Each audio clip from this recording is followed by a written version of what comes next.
Hello and welcome. Recording in progress. Welcome to the February 5th meeting of the Portsmouth Historic District Commission. We have a small and intimate group tonight, but we have enough to have a meeting. On my far right is our alternate Larry Booz, who will be voting tonight since we're Good down. evening. And we have Martin Ryan, Good evening. Vice Chair Margot Doring. Hello. I'm Chair Reagan Rudig. We have Isaac Gilbo from the Planning Department, Good evening. Rich Blaylock, our City Council Representative, Good evening. and David Adams. Good evening. We are missing John Wyckoff, who is enjoying the evening in nice, warm Florida, where they are not going to have a snowstorm tomorrow. All right, so the board's action in these matters has been deemed to be quasi-judicial in nature. If any person believes any member of the board has a conflict of interest, that issue should be raised at this point or it will be deemed waived. All right, thank you. First, we have the approval of minutes from last month. I had just one comment in there, which now I've lost because I've opened up the new. Does anybody else have any comments or changes? Let's see. Open it back up.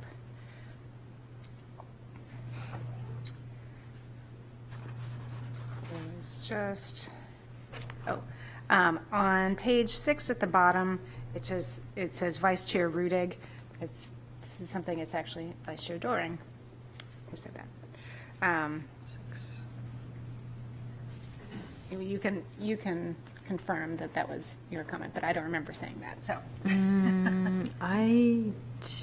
I know that we talked about screens. I don't remember. We both may have said something at some Okay. point, but we could go back and take a look at the Sure. recording. So that just needs to be checked. Okay. All right. If there are no other comments, then I'll look for a motion to approve. Move to approve without that one confusion. Okay. Second? All right, all in favor? Aye. Chair votes aye. All right, we'll move ahead. We've got 8 administrative approvals.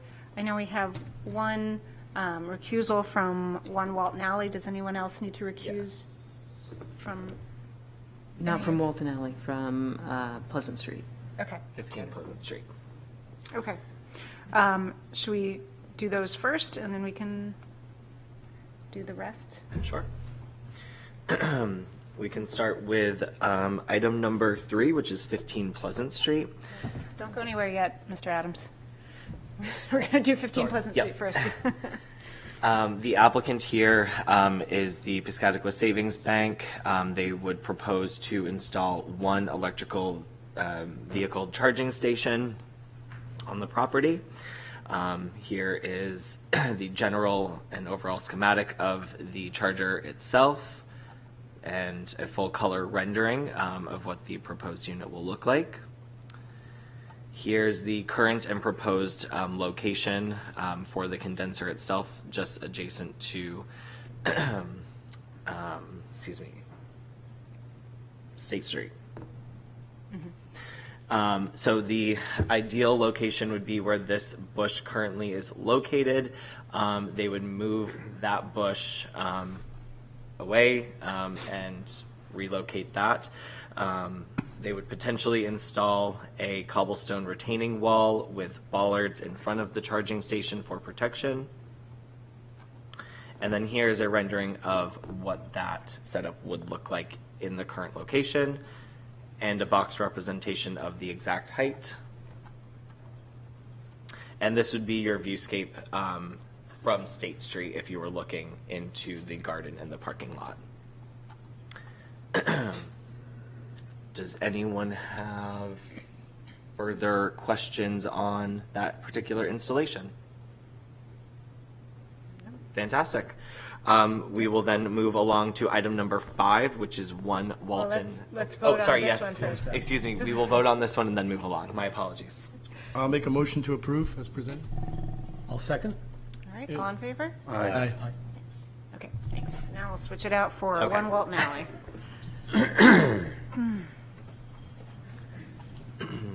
All right. So All right, so the applicant for One Walton Alley is proposing to install a new wooden gate on the property. It would be in the location that you see here in the orange, where there is sort of currently an existing driveway space that will be removed, so the gate would just go across that particular area. And then this is sort of a proposed style for that gate. Any comments or questions on this one? Thoughts? It does seem to be an odd style of gate for the type of fence that's, and the granite posts, and it just seems a little out of character. I agree. Anyone else? It seems to me to be a very, I don't know, I can't think of one other place in Portsmouth, or at least in the historic district, where we have a very agricultural looking fence like this one. I don't know if the applicant is here.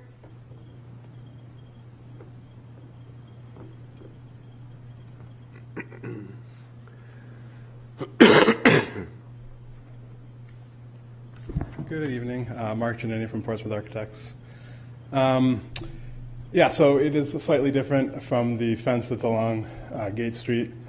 The existing fence that was there used to continue on Walton Alley, but it had been damaged just due to age and also the proximity to the street, so it would get snow plowed into it and everything. So what the homeowner had done, as part of the renovation here, was remove the fence along Walton Alley, put the granite stones along the street, along with bushes and hedges, and then to provide some access to his yard, he wanted to put a kind of the gate that's proposed. He happens to be British, so he was looking for an English field gate. So obviously it is a slightly different vernacular than what's there, but part of it was, we're turning the street, and a lot of the landscaping has changed from what was originally there and what's going to remain on Gate Street. So that was kind of the thinking behind it. There are other, I didn't take any pictures. I know there's one example of a similar gate at Strawberry Bank. In a couple different locations. I can't think off the top of my head, and then this is fairly small. It's only 5 feet wide and 3 feet tall. So.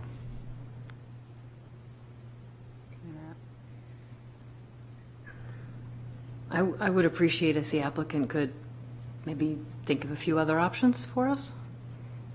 I can ask them. Again, they're trying to bring some of the vernacular from what they're used to their house. Perhaps there's a English village vernacular versus agricultural vernacular that they could borrow from. It's really not an agricultural area.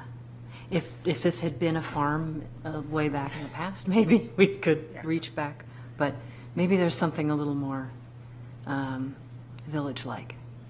Something a little bit more appropriate to our historic district, because I realize it's borrowing from other places, but what we're supposed to look at here is making sure that it's all appropriate for our historic area. So. Yes, Larry. The repair and replace on the side there where you show the fence, are they going to put up the same kind of pickets, or are they going to do like a French picket? Or No, it would be the same as what's there now. So Okay. the dowels, pickets. There's only one section at the moment that's missing altogether. Okay. So the rest, that will be replaced in kind and then repaired for the remainder length. have they, and follow on then, because on that side of the property, they have the picket fence outside the hedge. On the side where the gate is, would they consider putting same picket fence then outside the hedge on that side, so it's the same, or are they going to keep that side without fence? That side would remain without fence. And again, the reason that they took it out and they're not proposing on replacing it is because of the narrowness of Walton Alley. Okay. So snow snow removal gets pushed into the fence, damaging it, so, and also the street's fairly narrow, so there's no room for, delivery trucks even to stop for a second to drop off packages and stuff. Got it. Okay. So they provided some additional space by moving the stones back further from the asphalt, and then they weren't going to put back the sidewalk the fence because of durability.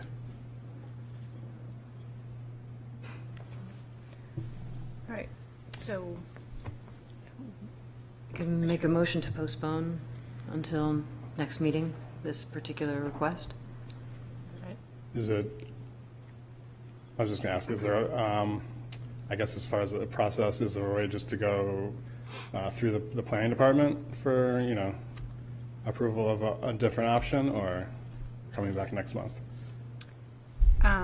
it'll still be the same processes as this, Right. so, yeah. I mean, it doesn't sound like anybody has any issues with any of the cobbles or the stone or anything like that. It's just the Style of fence. So, Okay. So I can made I a get motion to postpone. okay. Anybody else? Can we have a second? Second. Thanks. All in favor? Aye. Aye. Chair votes aye. Thank you. All right, let's go back to the beginning of our administrative approvals. All right. That will bring us to item number 1, which is 93 Pleasant Street. This project has been before us, both for, of course, multiple public hearings for the Treadwell House renovations and additions, but also for subsequent admin approvals. Specifically tonight, we are looking at a minor landscape change at the property. We are looking at the final signage plan for the property, and also looking at a slightly redesign of the previously approved shutters at the property. So the couple of changes for landscaping. We just have the relocation of the flagpole, just slightly, it looks like just slightly back from where it was previously approved. The actual transformer pad and transformer will be rotated, but the gate will remain the same. And then there will just be a relocated Strawberry Bank sign, a municipal complex sign in the square. As far as the final signage for the property, we approved the base of the sign at a meeting a few months ago. The design, lighting, and style of the overall sign was asked to come back. We have this design here. They are utilizing a halo illumination that will be behind the letters, so it won't be projecting light, anything of that nature. And they've removed the downward or upward lighting from the ground. And then lastly, we have the shutters that they would, these were the previously approved shutter design, and then this would be the proposed shutter design. And does anyone have specific questions about these field changes? I have no particular problem with the proposal, but on doing my site walk today, I couldn't help but notice that the downstairs left-hand 2 windows on the first of the additional buildings have shutters mounted in them. Look very much like the steel sliding shutters, not sliding, but actually mounted in the openings, and no sashes. And I'm wondering, is that condition going to remain, or is that something that was just done temporarily? I think that those were venting for the parking, I believe. Well, in the drawing here that we're going to approve, there are sashes there now. In the second, the proposed P1.3, Ah, is that what you those saw? are, I see, those Okay. are the shutters. Yes. Oh, boy, okay. So, So, I'm sorry. So the shutter that we're seeing on P1.3, lower left-hand corner, which appears to be a photograph of something that's already installed, is this a similar installation, or is it the installation? Because these are mounted on either side, and the schematic up above had that sort of staggered look. Oh, You know, where they were sort of off on one side versus so the other. the change is that instead of a single sliding shutter that covers the whole window. It's gonna be the they're traditional pull-in. And they're all installed, at least along the Court Street side of the building. Okay. So yes, that's a picture. So the two window-like openings that are going to have permanently installed steel shutters don't get shutters mounted on the outsides of them, as all the other window openings. Right. Fascinating. So, I believe we have Tracy here if you want to ask any pointed questions. I can see it. Okay. Anything to clarify? Good evening, Tracy Kozak, Arcove Architects. The two lower left window openings are mechanical louvers for fresh air intake for the parking garage. Those were previously approved. I grabbed an earlier version before those were approved for the previous image, but I can point you to the previous approval of those two lower sashes. The idea was that it would look like shutters that are closed. They're not shutters, they're metal, they're aluminum. The shutters that are installed are wood, they're solid wood, they're painted, they have the traditional pintle hinge and shutter dog hardware.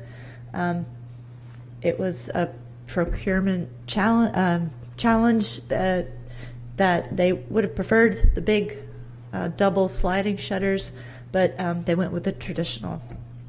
I was surprised to see this appear one day, but hopefully they are in keeping with the tradition of shutters in the neighborhood, and they're certainly less avant-garde than what we had proposed previously. Happy to answer any other questions on anything else as well. Anything else? No. All right. I think we're good. Thank you. Thanks. All right, seeing as there are no more questions, I will move on to item number 2, which is 40 Pleasant Street. The applicant here is seeking approval. They need to install 2 additional hand railings at 2 entrances on Pleasant Street.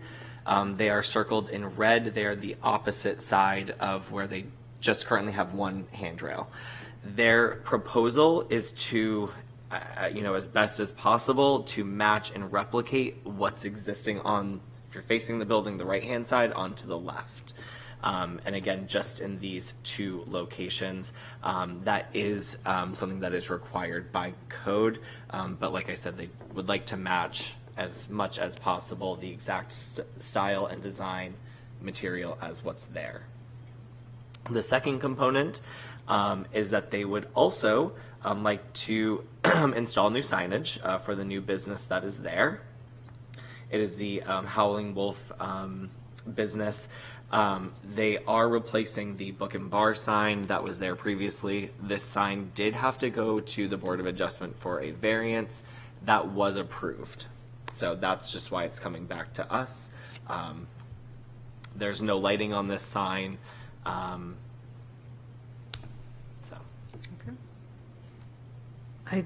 I don't have a problem with what they're doing. I've never really liked these railings. They're pretty plain for the building that's there, but I have no trouble with people replicating because that's what is there. However, if at some point in the future, or now, because they don't want to do it twice, they want to replace with 4 nicer handrails, I would be supportive. But I'm not going to say no to people bringing this up to code and having them replicate what's already there. But neither would I turn down some nice railings for this building. Well, I can certainly let them know. You know, if they'd like to change their mind, they're more than welcome. But okay, great. If there are no further questions on 40 Pleasant Street, I will move on to item number 4, which is 444 Middle Street. The applicant at this property, there we go. The applicant at this property is seeking to replace one attic window on the 444 Middle Street side of the building. It is residential. They would like to use that space, I believe, as a bedroom, and therefore they do need to have an egress window by code. They've given 2 options to the commission. They have a Matthews Brothers window. They also have, if I'm not mistaken, it is the Marvin window as well. And the applicant is open to, you know, whichever window the commission would think is more appropriate. This would be the particular window in question on the property. And again, that's just, I believe, just so that they can actually have a bedroom space up there and have someone being able to. So the existing window opening is large enough, they just have to change the type of window, okay. Exactly. From what I understand, there is no changing of the window size, so that. Okay, as long as that's the case. Any thoughts or opinions? I would prefer the Marvin as a product. Okay. Anyone else? Okay. Okay. Just as long as we stipulate a half screen. Yes. Okay.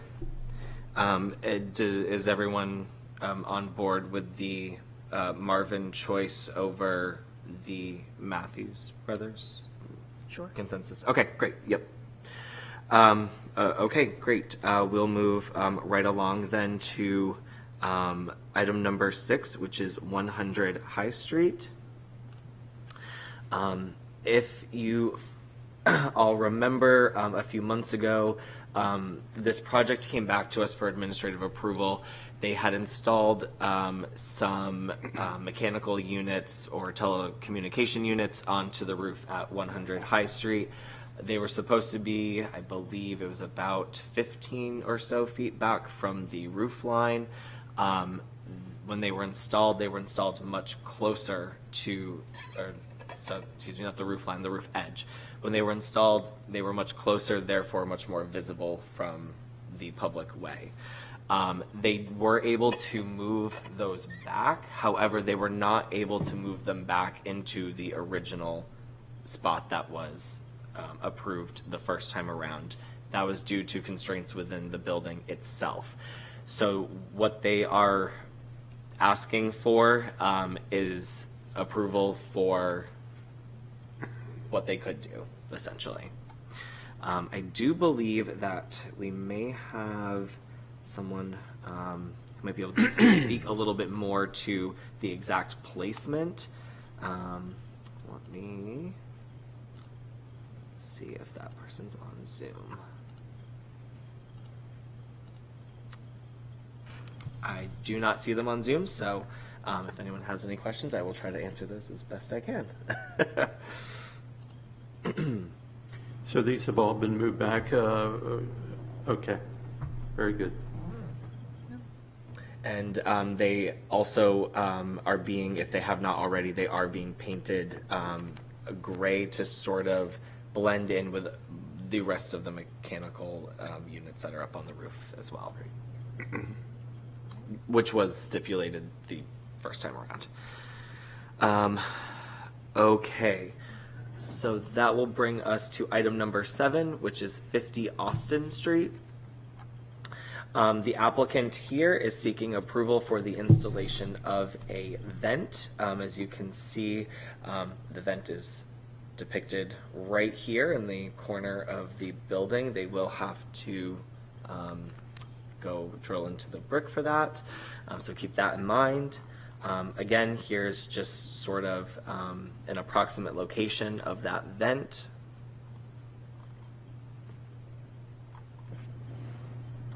And then here is the location of the vent if you're looking at the property from an aerial view. It is somewhat visible just given the width of the driveway at this next property and the yard. However, it is a rather small vent, and they do have a spec here. And I They do believe have- that it can be painted. Okay, do they have, so these are the three Exhaust. different colors. Yep.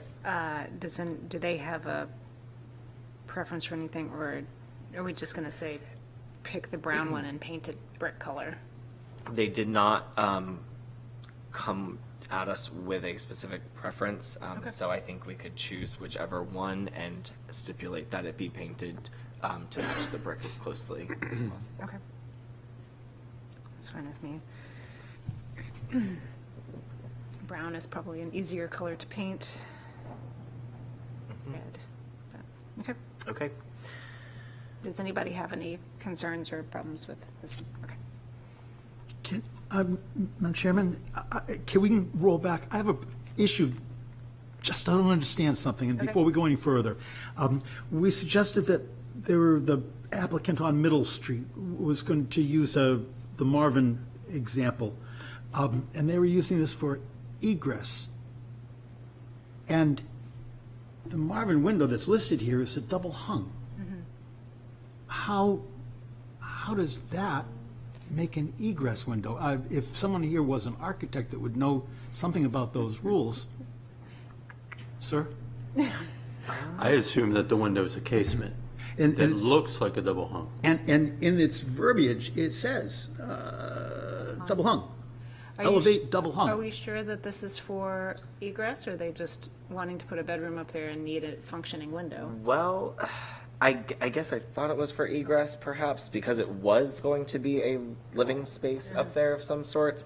It could just be that it's just an old non-functioning window that really needs to be replaced. The lower sash is being So- replaced right now by a piece of plywood. Right. And the upper sash doesn't look like it has all the lights in it. Right.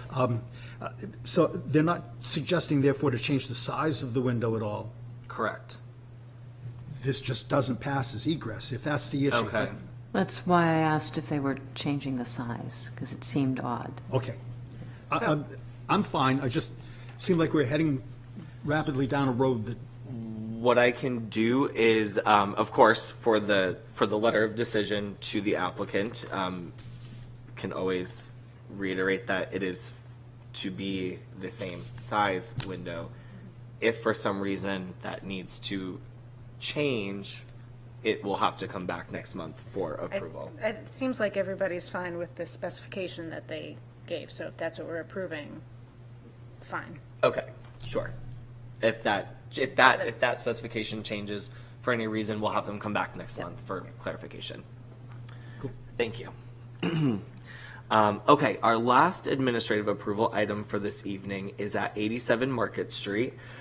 This project was before us a few months ago, I believe in October, for the storefront renovation, the windows. I know a lot of questions were asked about the HVAC conditions in the rear of the building. There are several units on the wall. So they have proposed a full HVAC plan for the rear of the building. It would be, first off, to eliminate the existing two sort of covered condenser units that are on the back now, and replacing that with a centrally mounted, covered and concealed stack of condensers. I believe there are 6 there. And then there are also a few rooftop units that are proposed. I'm hoping the applicant can clarify, I'm not sure, but I'm hoping with the new HVAC system that perhaps the window units that we also see will no longer need to be in there. But that is not a question that I can answer. There's nodding in the audience. so Oh, it seems perfect. Okay, like- great. Thank yes, you. All the window Yes. units will come out. Should be great. I apologize. Perhaps I should have asked for this to be set aside because I have questions about the application. This is not a very detailed schematic of what this rather large screening is going to be. I mean, I'm glad they want to screen it, but there's just not enough information to approve something like this, I don't think. And I'm not even sure it's an administrative approval. Well, I don't know. But there's not enough information with this. I had similar thoughts because we don't know what the materials are or the construction or, how they're going to finish, really what it's going to look like with its materials. So I think I feel the same. I think it's a good idea. I have no problem with it, but I'd like to know what. I believe we have, if you have a few specific questions that might be able to be answered, I'm not sure if that would help. Or- No, I think we need to just see an actual construction drawing plan for this. So we have just a few details and understand the material and, really like how see-through is it? I don't know. I have questions about how it's constructed, so. In theory, it's a nice solution, but yeah, is it going to stand out like a sore thumb, or is it going to be blend into the building? So I agree, it needs more development. And I think this is the first of this kind that we've seen. Mostly they're usually on the ground or they're very small. And I could see these coming in the future. So let's get the first one right. Yeah. No, I think it's, again, I think it's a great idea. Let's just get a little bit more information. So does anybody else do you guys have any thoughts or anything about this? I was wondering more just the actual dimensions. Yeah. I didn't know if we are going to postpone this or if we give the applicant any more direction on materials and stuff like that, just to make it easier. But yeah, I was concerned about this size. Okay, great. Well, let's, unless anybody has any suggestions of materials or anything like that, we can get a, Again, Yeah. I'm reluctant to design yeah. for someone. Yeah. I think material is going to be important here because it's big and it'll be it's very exposed to the weather and to the water. So, all right, can I have a motion to postpone this one? I also see that Mr. Booz has stepped out for this particular one too. So let me get a motion to postpone this one to next month. Sure, so moved. Second. All in favor? Aye. Aye. Thank you. Chair votes aye. All right, so Mr. Bruce will come back up. We can vote on all of the other administrative approvals that we just went through. All right, I will just quickly run through those. Item number 1, 93 Pleasant Street. I did not have any listed stipulations. Item number 2, 40 Pleasant Street. Again, no listed stipulations. I will make sure that they know that they can potentially come back for new handrails if they would like to.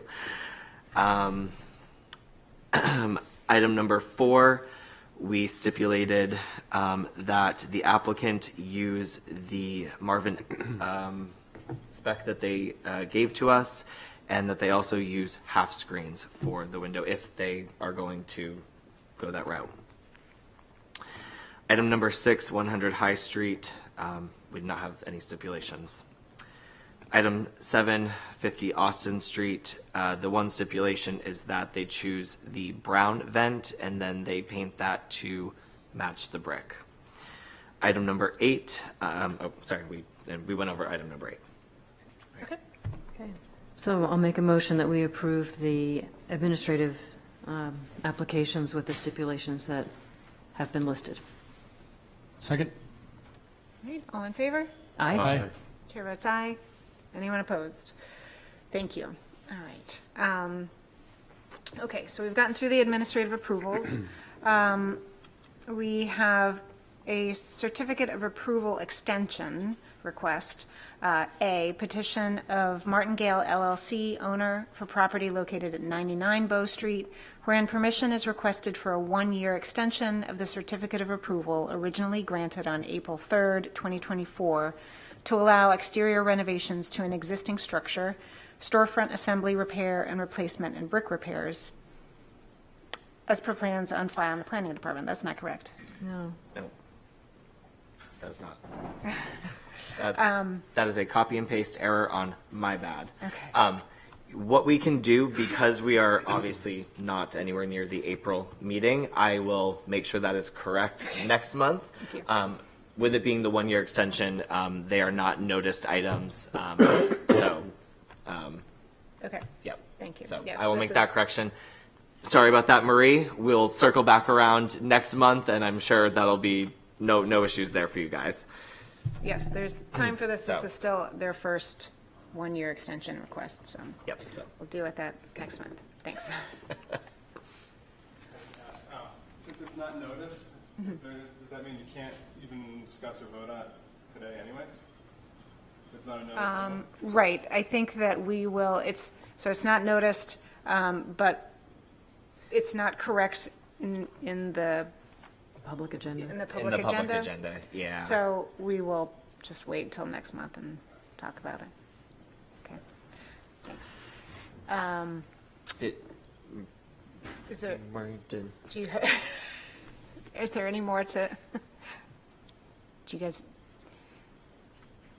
sorry, come on up if you need to say something. Sorry that this was administratively not correct. yes, I do apologize about that. Is there any, would it be holding anything up by moving it to next month versus this month for the extension request? I'm sorry, I wasn't, Marie Bodie with McNabb Properties. I'm very sorry, but I missed the portion of the language that is incorrect. So what is on the agenda was just a copy and Just paste the here. description of Says- the work Is it? that was to be extended. Right, so instead of saying that it is the deck. deck and- extension. And all of this, it says that there's a storefront assembly repair and brick repairs, which is not correct, that's not your project, so, So I would like to request respectfully that we consider all of the approvals that this has had in the past, and the record has been known. You know, there's been a lot of conversation, public hearings, et cetera. I would prefer not to have to wait until next month for a clerical error. okay. I don't know, Worst case, somebody wants to appeal it, then we are in the 30-day period. I'm happy to consider that as an option, but I'm not inclined to wait another month. okay, Okay, well, we can, we can certainly do that. this, I wish I had a better, you know what I can do? enter one comment. If we're talking about waterfront property and deck extensions, then, I mean, I do feel that it would be fair for the public and the citizens of Portsmouth to be noticed. We don't notice We for don't 1 year. notice. No, you don't, not noticed, but you know what I mean, like, for the Oh, paperwork to be correct.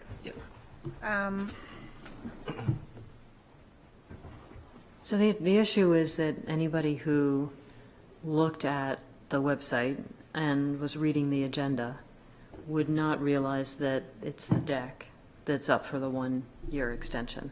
And if they wanted to make any comment, they would not have an opportunity. That's the issue that we're dealing with, right? We don't actually usually take public comment For for a this. 1 year. For a one-year It's extension? not a public hearing. So there So- really isn't. Is there a detriment to the public in that case? No, not necessarily. And I can actually read from the agenda from a year ago to properly read it into the meeting minutes. Yeah, absolutely. So this is the petition of Martingale LLC, owner for property located at 99 Bow Street, wherein permission is requested to allow new construction to an existing structure, create waterfront deck and dock expansion, as per plans on file in the planning department. Said property is shown on Assessor Map 106, as Lot 54 and lies within the Downtown Overlay, Character District 5, and Historic Districts. That's the correct description of your project. So, sure, I've read that into the minutes, into the meeting. Yep. Is there any discussion about allowing a one-year extension request? It seems like there's some delays in, I don't know why there's a delay, but it allows them a little bit of extra time. Usually there's not much of a problem with their first one-year extension request. I would just make a motion to approve. Any I'll other? second. Okay. Thank you. Any discussion? All right. All in favor? Aye. Aye. Any opposed? Hey, Yeah, okay. Chair votes aye. Thank you. All right. That gets moved along. Okay. Here we have public hearings, new business, 1. The first one is petition of 409 Franklin Pierce Highway LLC, owner for property located at 24 Market Street, wherein permission is requested to allow exterior renovations to an existing structure, storefront assembly repair and replacement, and brick repairs, there we go, as per plans on file in the planning department.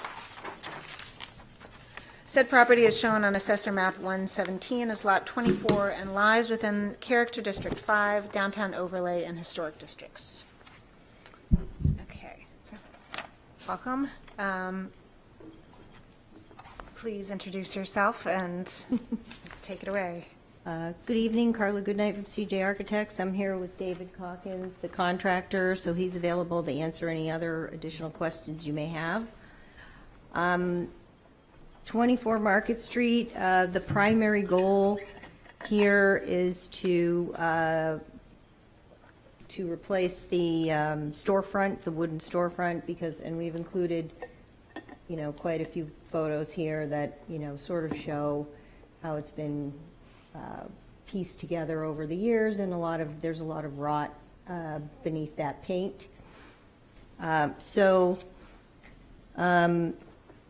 The last time we were here, we talked about using some, not using wood, but using some synthetic materials, and I've spoken with Dave, and he is going to be using solid wood storefront assembly at this point, and there is we're going to be removing the air conditioner as well, so he'll be putting in a vent over the door that will accommodate a new system. So the historic granite header over the storefront stops short of the side window, and it has a timber exposed to the elements, so we will be infilling that with some granite, and Dave can speak to you all about the historic approach he'd like to take to that. And we will be removing an obsolete fire alarm and also that air conditioning unit that extends out over the sidewalk right now.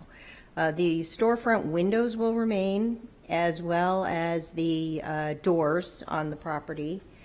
And then we'll be just repainting those. So if you move on to page 2, you can see the existing conditions where, the granite banding to remain, the fire alarm panel, and the air conditioning. And then this is, the missing piece of granite right here. And then just some, inside views of the windows and the door that will also be remaining. Then moving on to page 3. This is our proposed layout for the panel system and the trim that would be surrounding the existing windows and have a signage band. But the granite banding, again, would be proud of that above the banding, the new wood assembly. Same on the inside. We would wrap that around to the interior and around the side as well. And then these are the 2 existing doors. This door is to remain as is, to be painted, and this door would have a louver installed above it for an internal unit that would be replacing this hole. This would also be patched with water-struck brick. And moving on to page 4. This is the sapele wood and the ceiling above the door. This would be for the trim and the ceiling above the door. This is the trim profile and the granite banding depicted here with the new proposed trim below and the window unit. This would be the trim profiles below the window, and then these are the built-up corner pilaster profiles as well. Then moving on to 5.0, we've modeled the proposed storefront, dropped it into the context model, and modeled the granite extending the full width of the side window sign band. You can also see the relief on the pilasters, very similar to some other work that we've done in town, and based on the historic examples throughout the historic district. And then moving on to 5.1, just a closer view of the storefront and the recessed area. And then I think this is just the view down the main street, but we had to pull it farther out so you could see more of the actual sidewalk. So you really wouldn't, it's a little bit of a, delete all the buildings on the other side of the street so we could give you this view. So, All right, thank you. Mark, it's a little narrower than that. So that's our proposal, and we'd be happy to answer any questions you may have. Okay. Anyone have questions?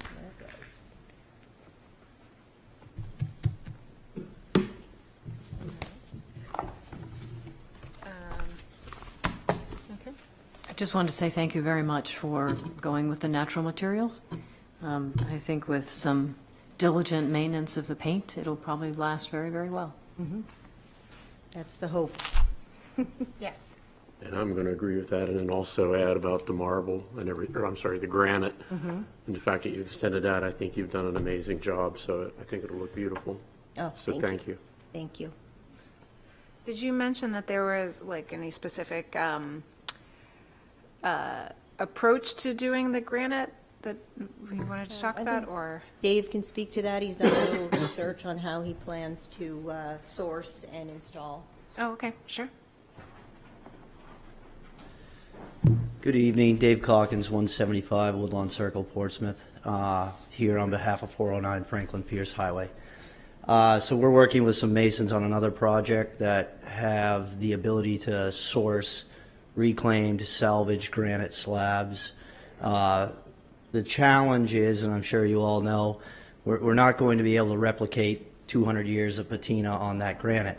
However, what we can do, and what we've had a site meeting on, is a less abrasive but a cleaning of what is existing there to get, first of all, the street dust and dirt off of there, and sort of, I'm trying to think of the term he used, I think it was homogenize the patina that's on the existing stuff. And then there are a series of dyes and things that can be used on the salvaged granite to try to make that all look cohesive. That being said, the expectation should be we want it to look like it was always there. There's going to be some movement. It's natural stone. It'll never be perfect or look brand new, but that's not the intent of it. The challenge doesn't really stop there. There is some water issues as far as sealing off and properly flashing the top of that. So there'll be more work up there, but the end result will be that we'll use salvaged granite that fits the same size, the same sort of finished edge on the front face of the granite, and we'll sort of try to homogenize the patina that goes throughout. Does that answer your question? Sure, thank you. Yep. De-aging the granite. Yes. All right. Okay, well, if there are no more questions, I can move to a public hearing and open it up to see if there's anyone in the public who wishes to speak to, for, or against this project. All right, let's see, anyone online? Nope. All right, well then, I will close the public hearing and wait for a motion. I'd like to move that we approve this application as presented. A second? I think it contributes to the economic vitality of the community. That's one of them. Where's our other purpose and intent? There should be two pieces. We need two, the assessment of historic significance. Okay, thank you. All right, any other comments? Yes, yes, and it's nicely done. This is very well put together application, so thank you. All in favor? Aye. Any opposed? Chair votes aye. Thank you. All right. Next is the first of many window replacement applications. Number 2 is the petition of KGM2 LLC, owner for property located at 62 Deer Street, wherein permission is requested to allow exterior renovations to an existing structure, replacement windows, as per plans on file in the Planning Department. Said property is shown on Assessor Map 118 as Lot 27 and lies within Character District 4L1, Downtown Overlay, and Historic Districts. So who is here to present this application? Hi there. Welcome. Please come. Please introduce yourself. And I'm Patrick Maloney, owner of KGM LLC 2 and 62 Deer Street. And then I have Alex here from Pella Windows, who is a representative to do the installation. great.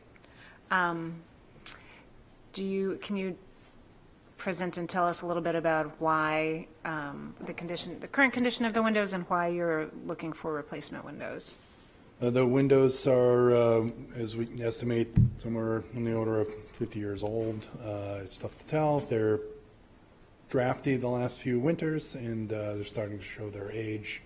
And we decided it was time to replace them. And then in our search to find windows to replace, to keep the character of the building, the historic nature of it, we chose Pella, which we have on another building there on the hill, 403 The Hill.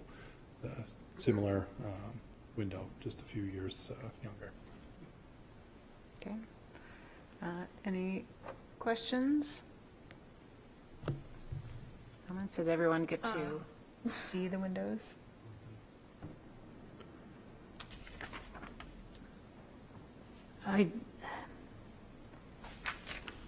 I'm not exactly sure that I know. Is it every single one of the windows that we could see from the outside? The 3 windows you can see on the dormers there are Pellas that are 10 to 15 years old already. Those ones will remain. All of the other windows there will be replaced. There's 28. Front and side. And then there are windows, the full height windows. Couple that of are casements. Casement, those are also Yes, those Pellas. are Pellas. Those are going to stay. Those are staying. And then there's a large circle top window, which we're not touching either. We're just dealing with the double hung 6/6 windows that have not been replaced yet, so 28 of those.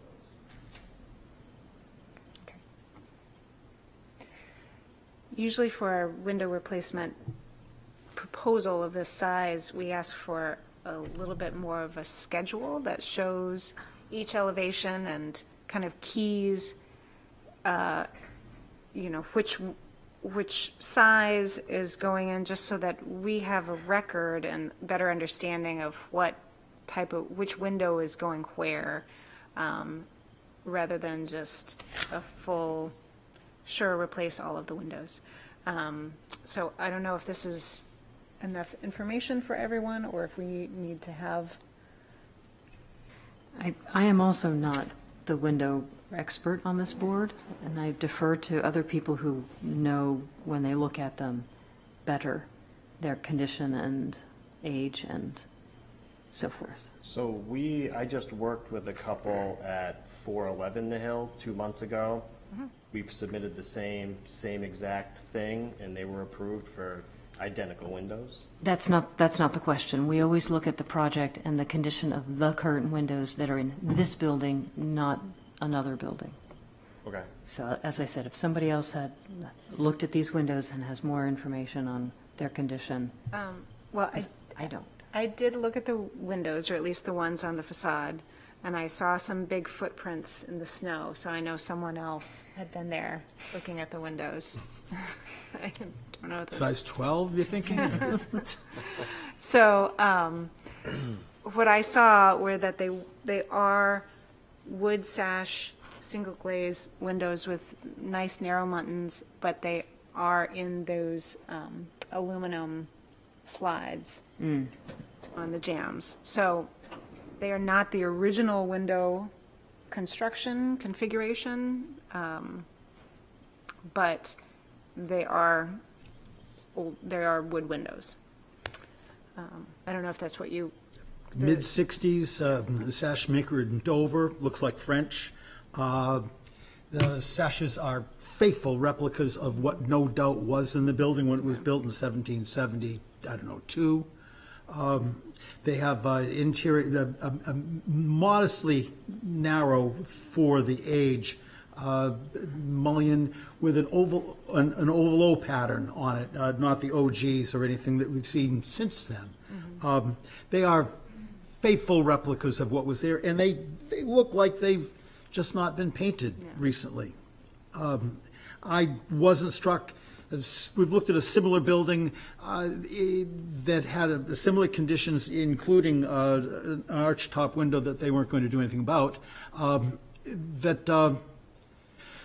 that case, I know that every one is different, but I was surprised. The jam liners, the aluminum things that we saw in the previous application were in much rougher condition. These, I didn't get that impression, but they haven't been painted, like I say, for quite some time. They look a little bit rough.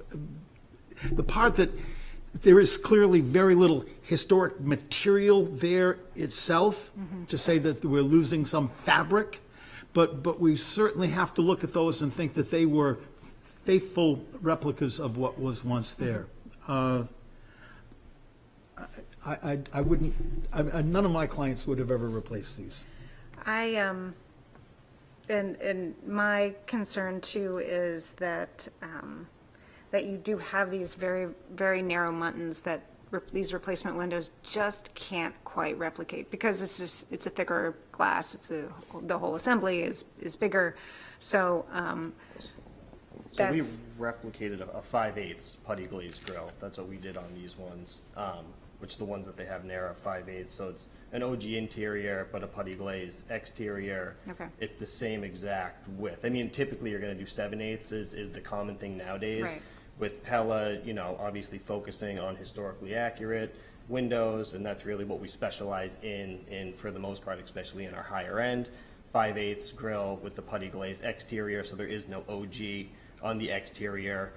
We have the raised up bottom sash with equal sashes for the sides and the top, replicating, really as close as you can get to what's there, just an energy efficient window that'll get rid of the storm panels and bring out, the historical accurate of how the house used to look, really. my only other follow-up question is the replacement windows that are already in the dormer windows, did you say, are those supposed to be replaced? No, there's one up top, so there's 5 up top, but 4 have been replaced within a 10 to 12 year So frame. those don't have the narrow 5/8 muntins, though, do they? I believe they do. Because that was the one thing that I looked up and I could tell that those were replacement windows, because they had a thicker profile than the older replicas that were on the rest of the building. So I'm talking a lot, but I'm happy to let someone else. So you are looking to replace you're going to remove the stern windows completely with these? That's correct. Okay. When you submitted this application to the city planning board, did they say you're good to go?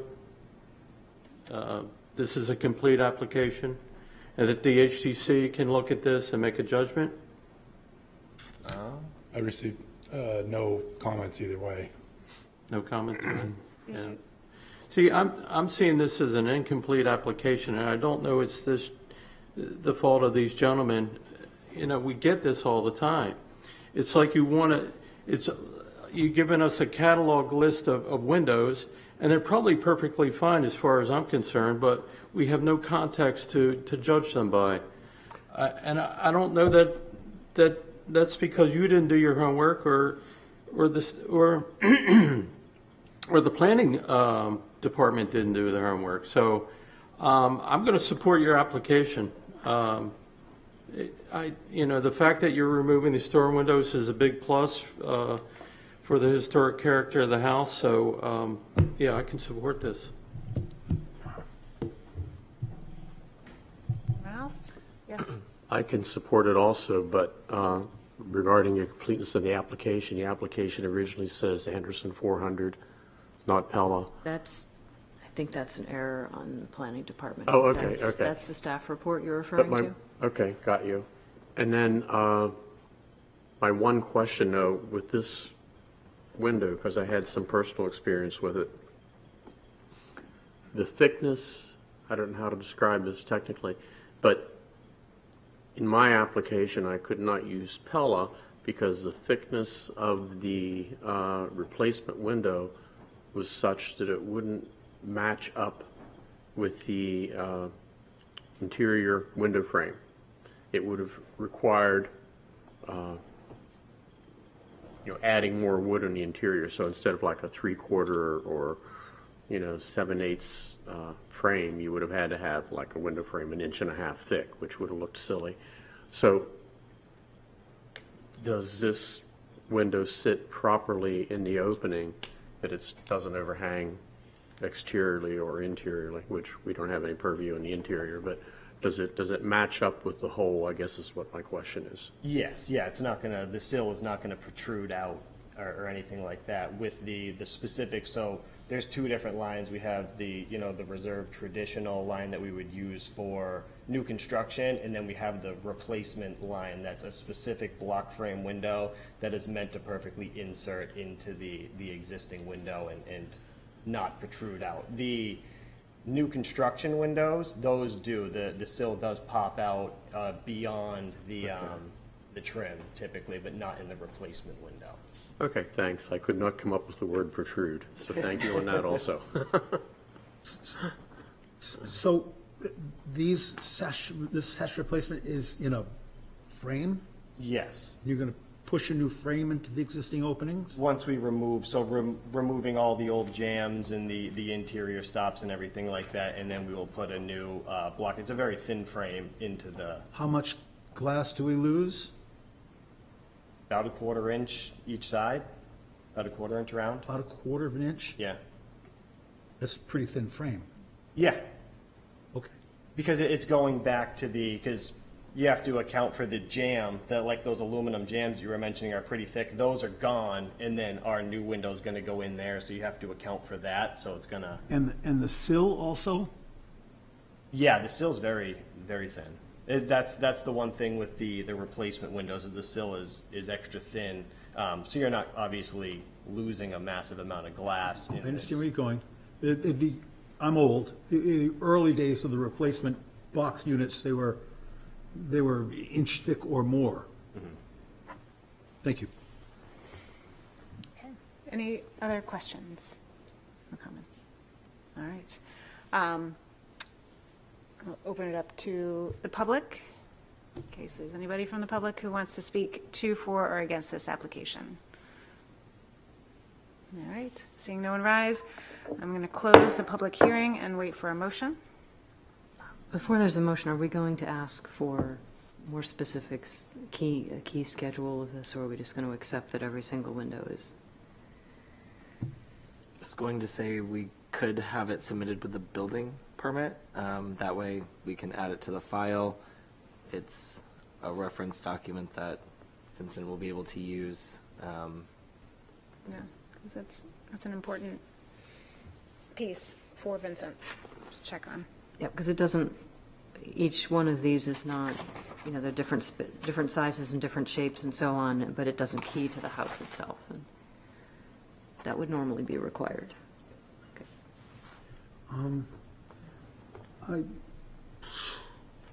Can I jump in for one more question of the applicant? I don't see, you mentioned the matching things up. I don't see the sash, the drawing of the sash that appears over the door on the second floor on the front facade.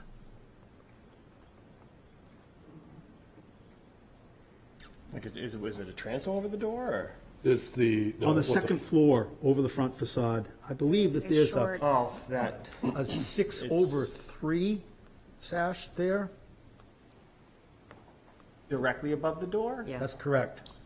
Those are, those 4 panes or 5, those are not being changed, just immediately above the door? Nope. No. Over the hood of the door. Oh, The one dead The center? second floor window. That's correct. It's a yeah, 6 that over bathroom 3. there. Yep. Yeah, that's one of these That's windows, the, reverse cottage. the reverse cottage. So, well, I am also happy to entertain a motion to postpone this till next month.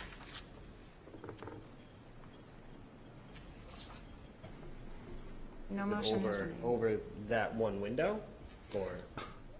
Well, just the incompleteness of this, where we'd like to see which of these size windows is keyed to which,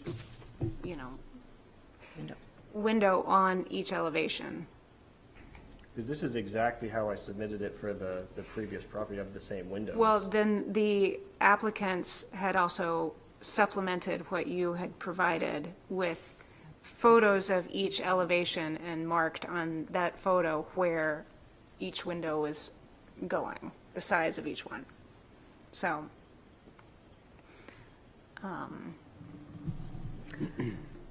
Can I ask a question?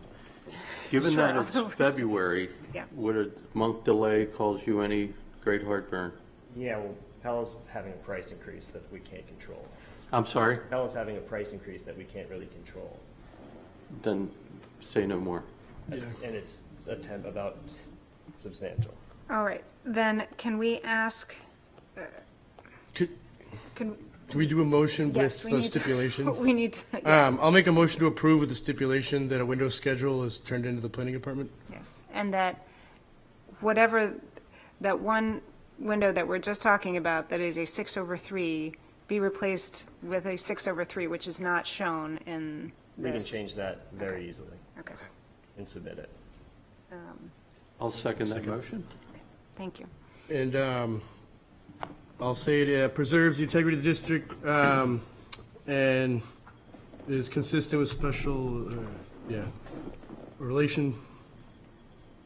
consistent with special defining character of surrounding properties. But I'll just say that it's important that we, even if in the past, you didn't submit a complete window schedule, we want to set the precedent that everyone should complete a window schedule, and then it's easier for the records, it's easier for whoever is here at City Hall, you know what I mean? Then we have that record going down the road forward. But I understand the price increases and everything, and this is quite a large project, so Yes. I'm very sympathetic, and I wouldn't want to hold you up. And I just wanted to add, we shouldn't be punishing our applicants because we're not getting it done with what's required of them and notifying them of what they should be providing. Okay.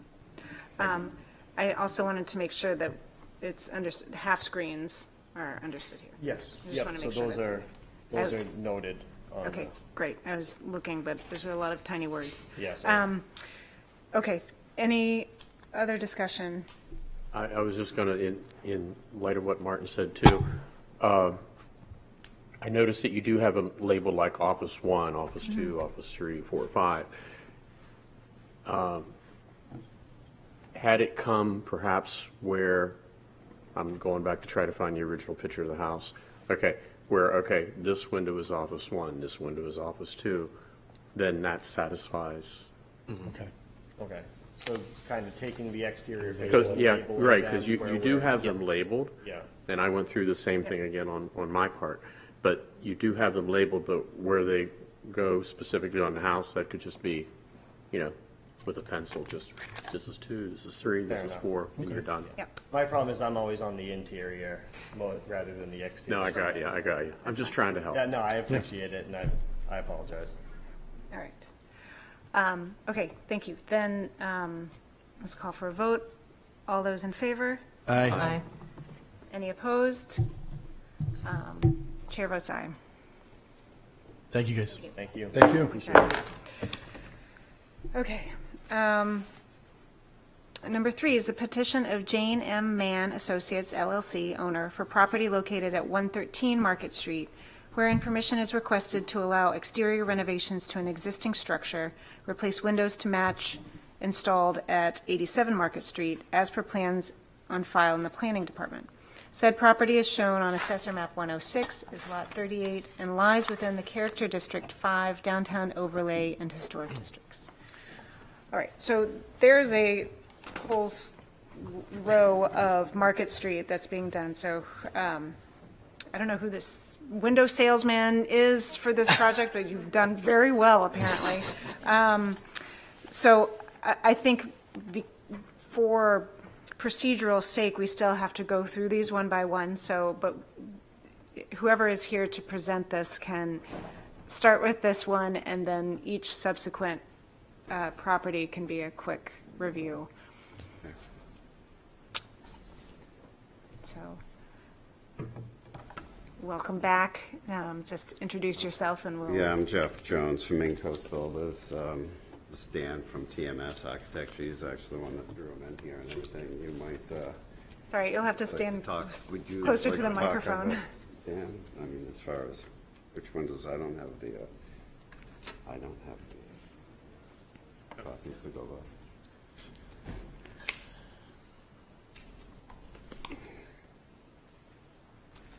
Yeah.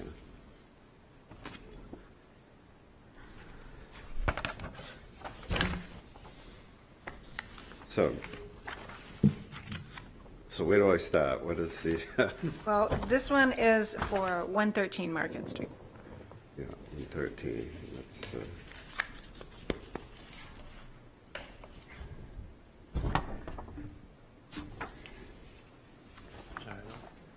you don't have 113.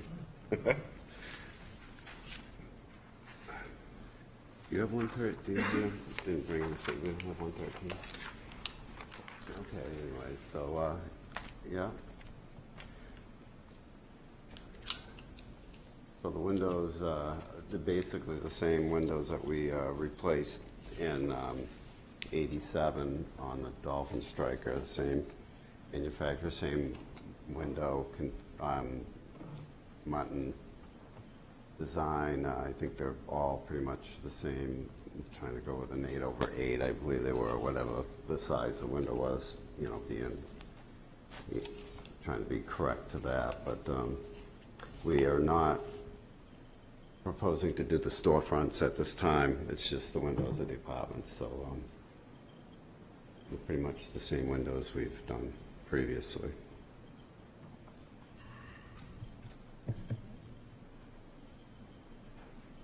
Front and back, yeah. So can you talk a little bit about the changes to window styles on the rear, on the Ceres Street? Yeah, or on the, going from the 3 double hung mold units. Can you use either the microphone or? Yeah, so going, so again, we did this on the other buildings. The windows on the left-hand side will all be triple mold, double hung windows instead of that picture window flanked by 2 casements. Basically, yeah, on the right. That's what they'll look like, the ones on the right. Okay. And it looks like for this, nothing is happening to the second floor or third floor, whatever that is. That's at the storefront level, so we aren't touching those yet. Gotcha. All right, any questions from anyone?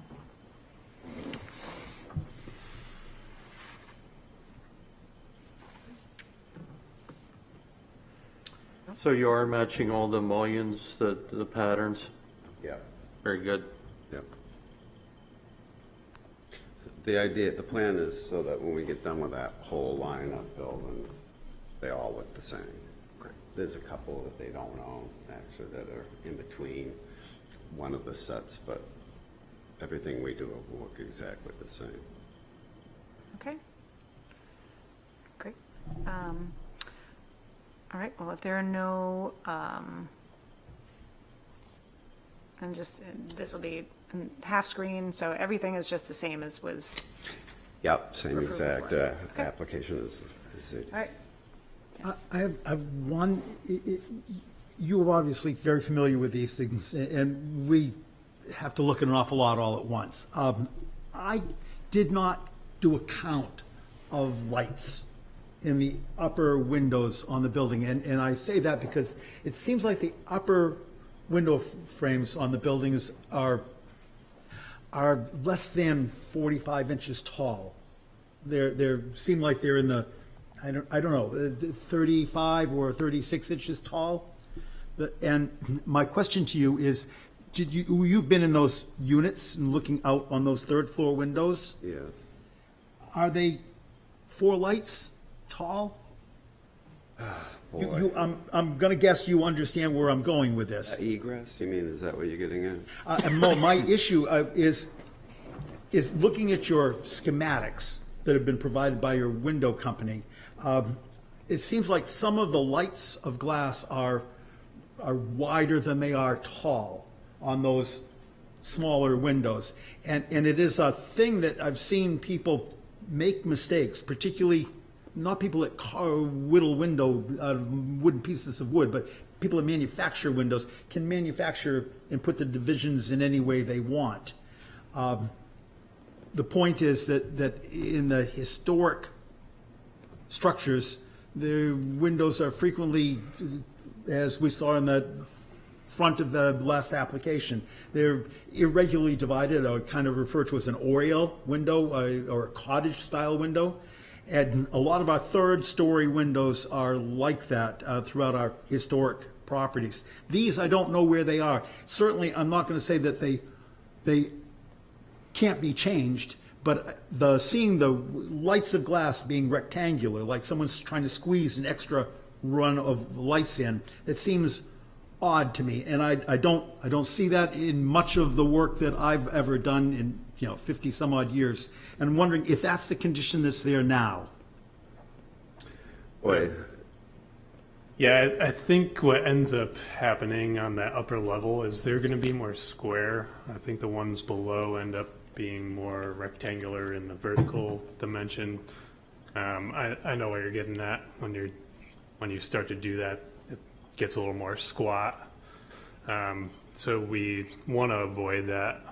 Well, in the tradition in our community is that lights are all rectangular exactly. in a vertical nature. And you maybe you don't walk around knowing that, but you go through the catalog in your head, and that's how they actually almost all are. And I'm wondering if that's are we breaking that rule, or are you copying what's there that other people have done before? No, we want to keep with the tradition, so make them vertical or square if it makes sense to, but we don't want to see them wider than they are tall in that proportion. It's just I'm not trying to trip you or catch you. It's just No, it's a fair point because we've seen it happen. It happens by accident. Back in the by day when you were accident. buying pieces of individual lights of glass and putting them in your frame, you knew what you were doing in that sense. Yep. Today you get a square piece of glass and you put glue pieces of wood on the outside of it. And you can glue them whatever you on want. anywhere. Right. It seems like that's great for people who want to do that, but I'm here to try to protect Yes. an architectural tradition. I had a question too. I don't know if we were able to find anything when we first looked at 87 Market Street.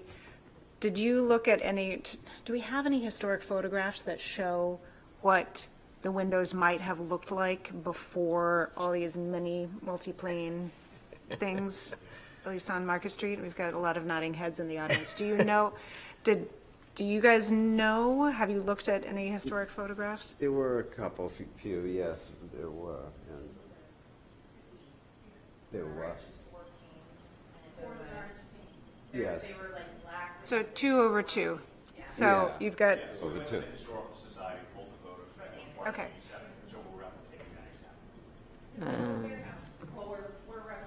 No, we're not replicating. So it sounds like, sorry for anybody who's trying to follow this from home, it sounds like from the audience that there are historic photographs showing 2/2 windows in these, which would have been a later, mid to late 19th century change, rather than the original multi-pane.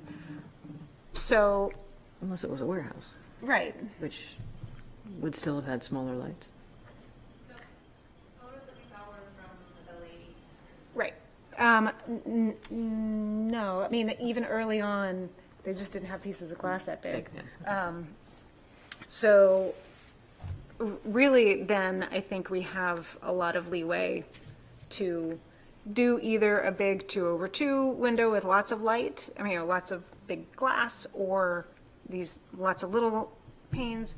I think the concern, which I'm concerned about too, is making any of them, continuing this this weird thing that might not be more appropriate with square panes, or God forbid, Right, I think you're kind of horizontal looking panes. for consistency Yes. along the whole stretch of buildings that, Okay. when they're all put together and done, Right. that they're all gonna look the same. So what's been started and already approved upon is basically that look and view. And in the look will be too, more of it's either a more rectangular, tall, or square if it gets to Okay. that, but not like we already previously said. I think the point is that if it would be more appropriate, I think what Mr. Adams is maybe trying to get at is, if it would be more appropriate to do a 2/1, or I'm sorry, you're right. 6/3. A 6/3 or something, rather than try and make it 4/4 or something like that, then please do that. I don't know if if you've come across any of that, but None of that's there now, though. Right. And yeah, okay. Well, I mean, it's fine if what you're asking to do is just replicate what is there now, that's, yeah. if that's what you're asking for. That then is, it's- that's what we are Okay. shooting for, yeah. Okay. Are there any other comments or questions about this then? I don't see anything, I'm just looking at Mr. Adams, I don't see anything to my eye that looks, there's definitely some that are square, but nothing that is existing that looks totally absurd. Yeah, I don't know. They're a mess now, and they're storm windows, and Yeah. I can't really get a read on it. Storm windows are divided in halves. I assume that the sashes have been replaced in the early part of this century, and someone replacing the 2/2s with 6/6s or something like that. I think it's wrong. I think it's inappropriate. And repeating that, when you do the 2/2, you automatically make them rectangular, Right. Which is the pattern. But when we're trying to reinterpret that, it seems like it's wrong to reinterpret something that was not a historic feature that is itself a replacement window. If these had been the originals, if this is how they had originally done it, I'd be all for it, but it's not. And we used the same argument in the last application, that those windows didn't need to be examined because they were replacement windows, so were these. Anyway, if it's just me that's being bothered by it, I guess it's okay. I'll survive. It's not like this is the only building like this. It's just we're sort of knocking off a whole group of them.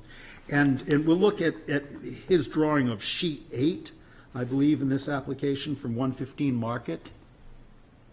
If you look at the sash that they've demonstrated for the kitchen and apartment 4,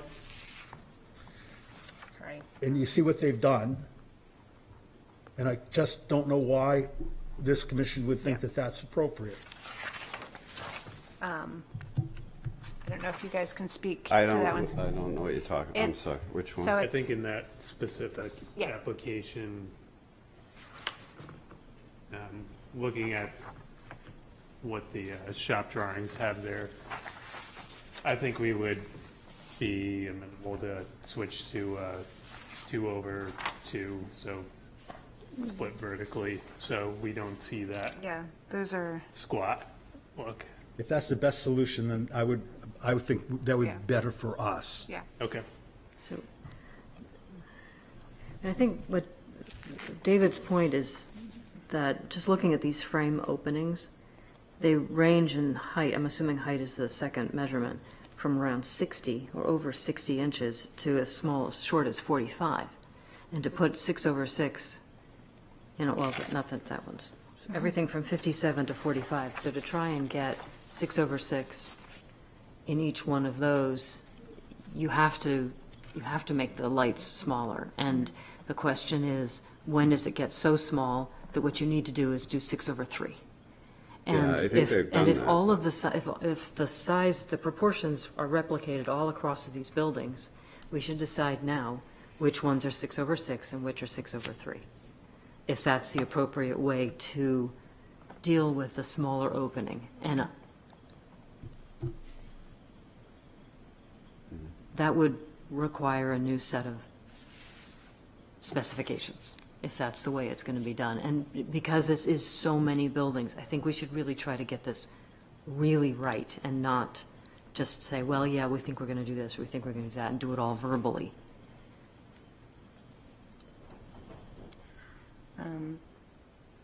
I also feel like, not necessarily, all of these buildings, as far as I know, weren't necessarily built at the same time. Or rehabbed at the same Or time. rehabbed at the same time. And so there's something to be said for differences in them. And I also understand the want to make it look consistent all the way across. However, that's imposing a different kind of history on these buildings too.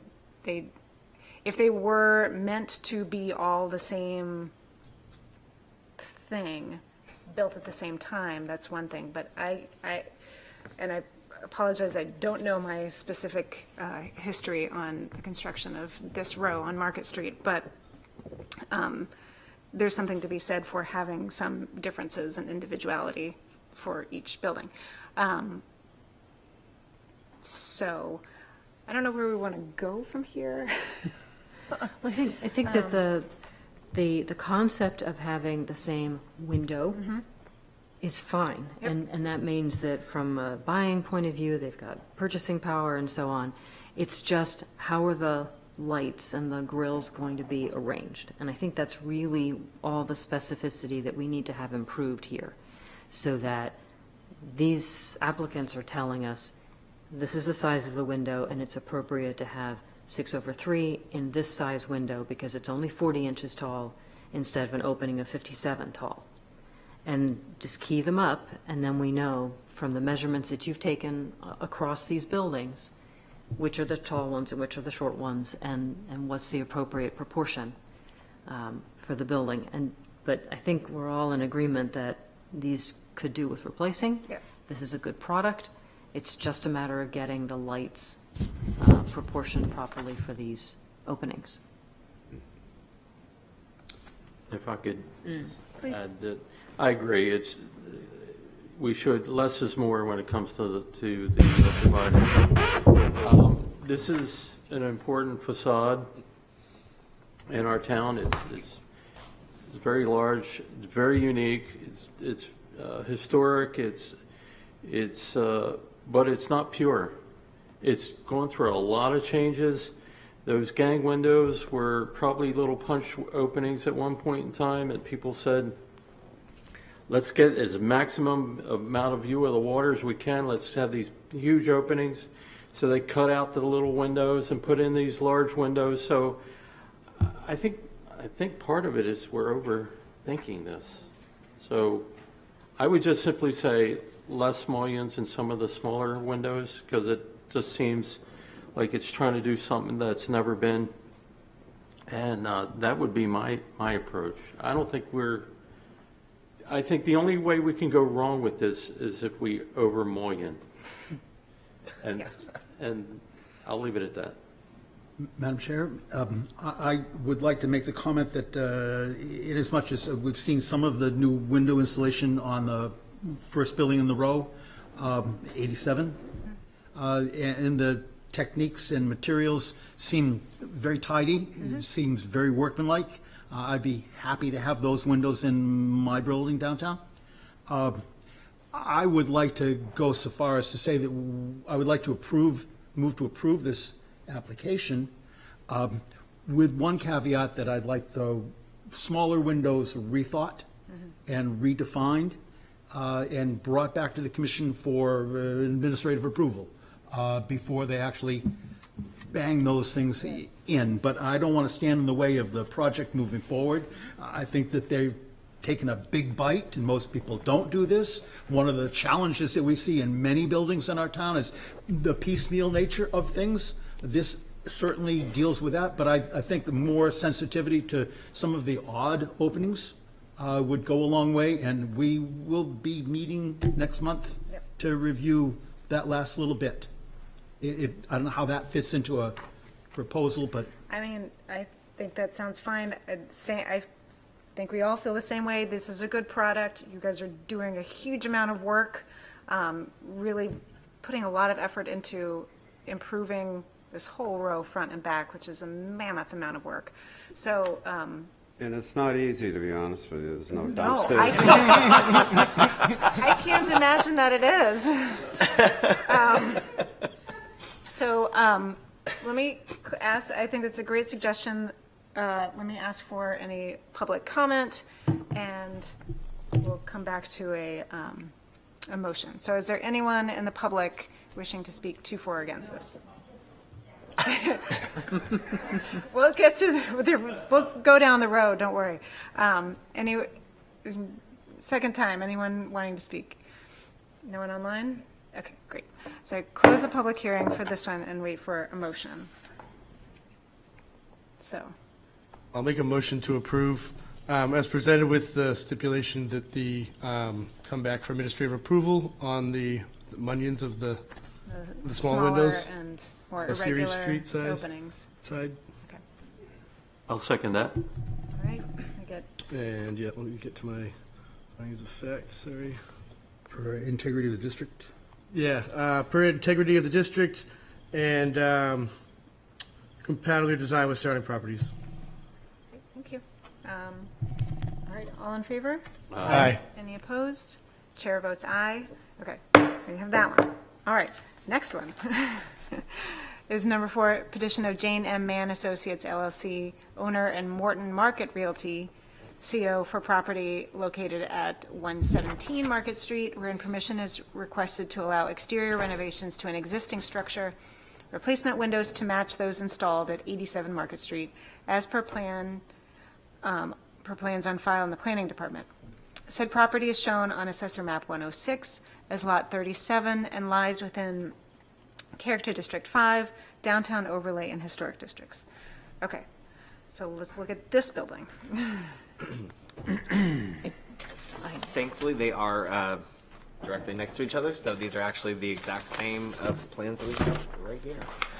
Okay, Yeah, 113, 117, I okay. think I think the comments that the commission has made on the previous project apply very well here. The upper windows are clearly smaller than the ones below, and if we just have a rethinking of the number of lights and the layout, and that come back for admin approval, I think we should forge ahead. So, I'm guessing that everything is the same for this one as what we just presented. Okay. Yeah, yeah. All right. Does it show, yeah, that's the same picture, right? Is that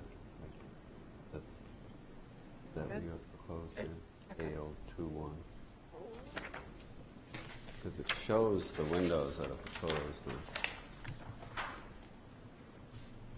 It shows the mutton pattern on.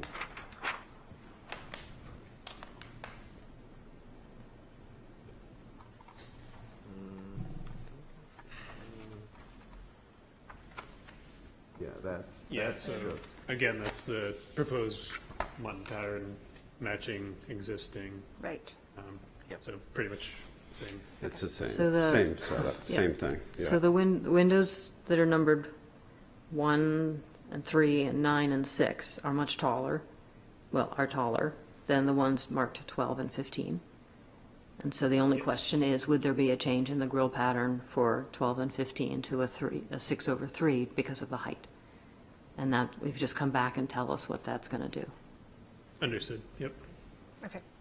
So, open it up to the public. Is there anyone from the public who's wishing to speak to for or against this one at 117 Market Street? Seeing no one rise, close the public hearing, wait for a motion.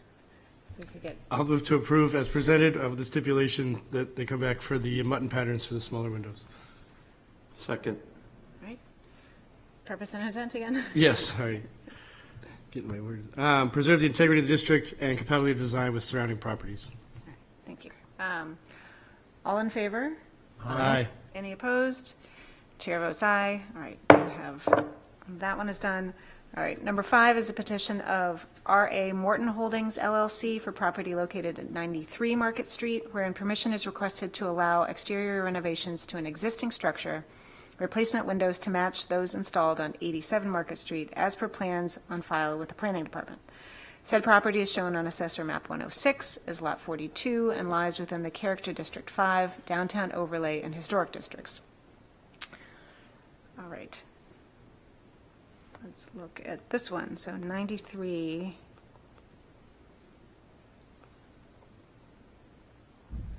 Market Street.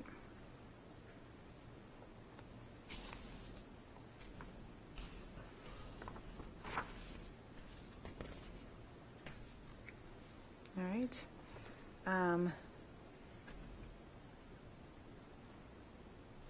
Similar setup here. I'm guessing. Yeah, I Anything would say different? the same for the upper windows, as you mentioned before. Okay. The hard copy specs were also submitted by the applicant yesterday. We got more, so I just wanted to make sure that you all had those. I do have them for Okay. purposes Yeah, for the screen. So this is 95 Market Street. 93, 95. 93, Yeah. 95, okay. The way that our assessing database sometimes has certain buildings is not entirely congruent with what maybe is used for the mailing address sometimes. So, for example, the 93 Market Street, 95, those are sort of interchangeable. Same with 113, 115, 117 Market Street, that sort of thing. So that's why you'll see slight differences. Yes, so, I mean, I'm looking at the ones that says like apartment 5 beds and apartment 6 beds, which have which are the casement windows, but they have the very squashed looking. So again, just an example of what we're hoping to avoid. Yep, understood. Yep, okay, great. All right. Any more questions about this one? Anyone from the public wishing to speak to, for, or against 9395 Market Street? All right. Public hearing is closed. Wait for a motion. Got another one in you? I'll make a motion to approve as presented with the stipulation, the button patterns for the smaller windows back for administrative approval. Second. And I'll go, purpose and intent, to preserve the integrity of the district and compatibility design with surrounding properties. All in favor? Aye.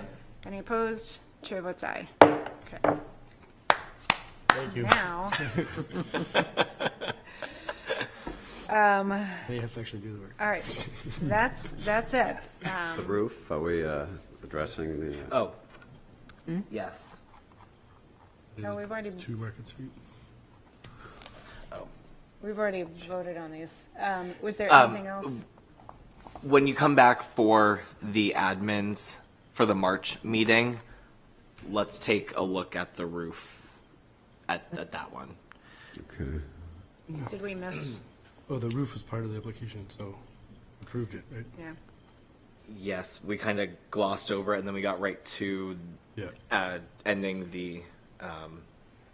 Funny, I thought the roof condensers were going to wrap in with the sidewall condenser project. Not the- yes, not- the roofing material for 93 Market. Got it. Yes, sorry. Okay, well, we blew I through mean, that one.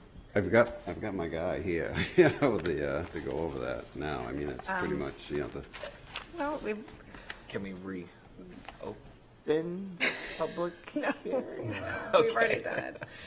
So, If and I a majority apologize. of commissioners, if a majority of commissioners vote to pick something back up from the table, they can. This is the proposal, this is the slate roof. Slate roof, they would propose to replace it with an asphalt. Yeah. Well, it wasn't in what I just read about replacing the roof. So, even though it's in their application, it wasn't part of the, It was, we tried to tack it on Yeah. sort of after noticing, so we got it in the application, but but it's not in the Public notice. public notice. Yeah, if it's not in the public agenda. notice, then. So, so it can be, we can come back to that, if that's okay, unless you need the approval. well, when the stage is set up to do the repointing is when I want to do the roofing, which is going to be setting up shortly. So, you know, that's the reason. I just want to coordinate the staging to get on the roof Yep. with. Yeah, because Yeah. what is the proposal on the roof? I mean, I see the pictures of the current, Well, it's Everything. to replace with an asphalt shingle. okay. Yeah. which 3/4 of the roof is already asphalt shingles. Yeah, I see some, Okay. the,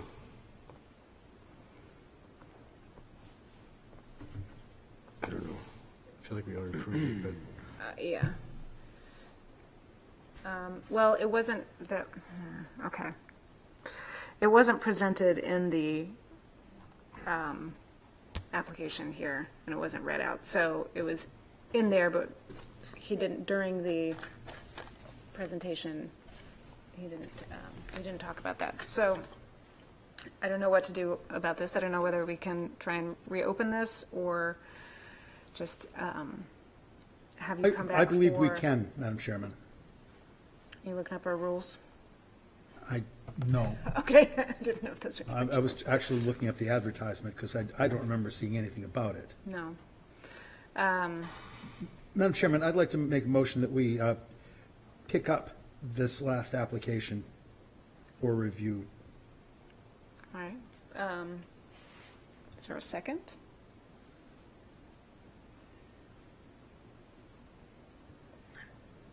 I can't second that because I'm concerned that this has not been properly noticed to the public. Can this be, it's certainly is something that we could put towards administrative approval for next month, so that you don't have to redo it. But, I apologize. Procedurally, this is not, we can't get to this right now. So we're saying procedurally it wasn't part of the application because it wasn't fully, I just want to be clear for Yes, the and it wasn't, applicants and the. Wasn't and noticed it to the wasn't, public. it wasn't noticed as part of the, Yeah. Because I noticed the roof, but I didn't know what the intention with the roof was. But and we didn't talk about it before we voted on it, so. Where does it show up? Under these circumstances, I know we're a couple months away from roofing weather, so I think an extra 30 days would be acceptable. So, I apologize for that. We'll get it all straightened out for next month, so. Okay, well, keep going. Move on to. continue moving forward. All right. Okay. The petition, number 6 is the petition of JFJ Market Square LLC, owner for property located at 2 Market Square, Unit E, wherein permission is requested for the demolition of a wooden shed not to be replaced and for the replacement of 1 window as per plans on file in the planning department. Said property is shown on Assessor Map 117 as Lot 17E and lies within the Character District 4, Downtown Overlay, and Historic Districts. Who is here to present this one?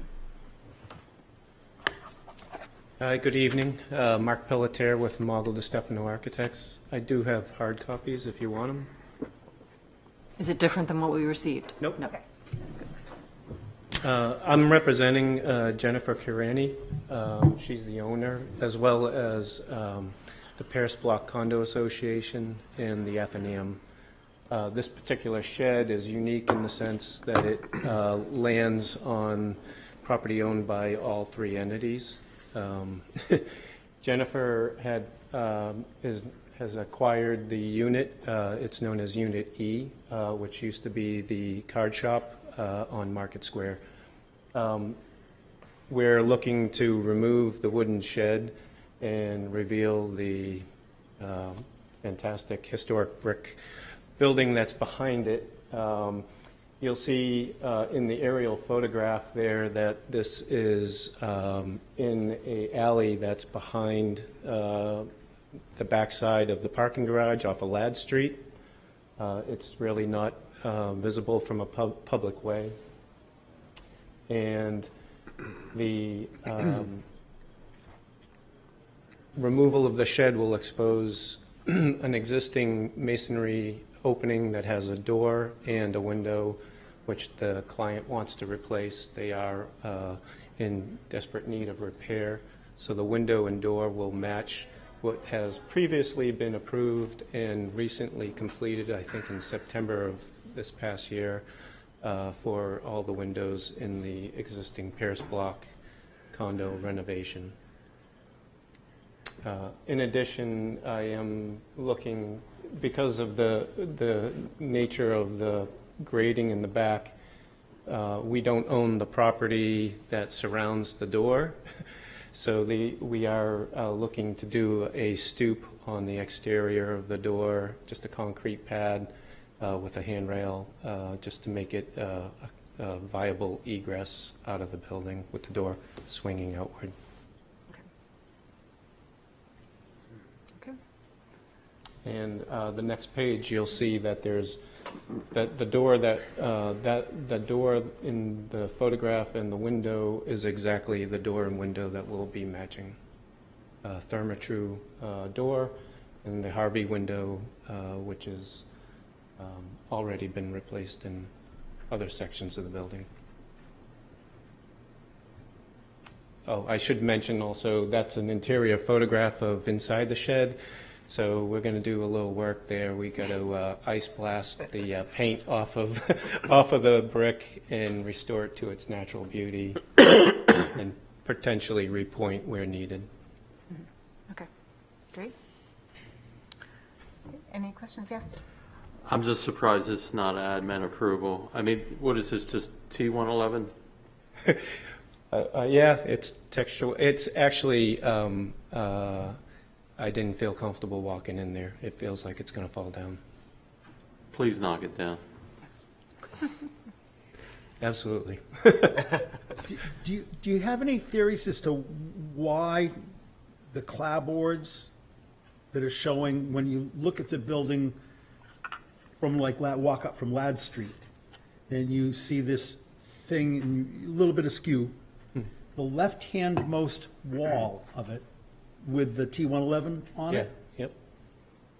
has clapboards on the other side of the wall, on the inside of the building. Like, that left-hand-most wall is actually from a previous building that has otherwise been taken down, that this was added to? Yeah, the best that I can surmise is that there used to be a building in that parking lot area that somehow they salvaged that one wall, and Is that why the roof has that odd kick in the slope of it, that's the little tiny vestige of the roof of the other building? my guess is that they wanted to prevent the ice and water from hitting the car that was parked there. Interesting. Because the water really has nowhere to run off of it. Okay, thank you. The back side of that shed has condensers for the units above and a spiral stair, which is not seen in that photograph. Sorry, so when you take the shed away, are the condensers exposed? Are they in the shed or are they inside the building? They're outside. They're in the shed? No, they're No. outside. They're Outside. behind the shed. Oh, between that Yeah. space, okay. Yep. Yeah. Odd overshow. You can see some of those condensers next to that trash can in that Yeah, you upper can left. kinda see Yeah, it the ones in the peeking out front. there. Yeah. I was thinking there was one on the other Oh, side. you're talking about that one, okay, I got you. Cool. Any other questions, comments? Seems like a slam dunk. All right. Fantastic. Is there anyone from the public wishing to speak to, for, or against this? All right, we will close the public hearing and wait for a motion. I'll make a motion to approve the demolition. Second? I believe that this enhances the character of the area and is in keeping with the architecture within that back alley. Well, yes, this is all a much-needed improvement, so thank you. All those in favor? Aye. Any opposed? All right, chair votes aye. Thank you. Thank you. All right, can I request a 5-minute break before we get to our last work session? Yeah, Good? certainly. All right, 5-minute break.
All right, we are back from a quick meeting, a quick break. We have one more work session.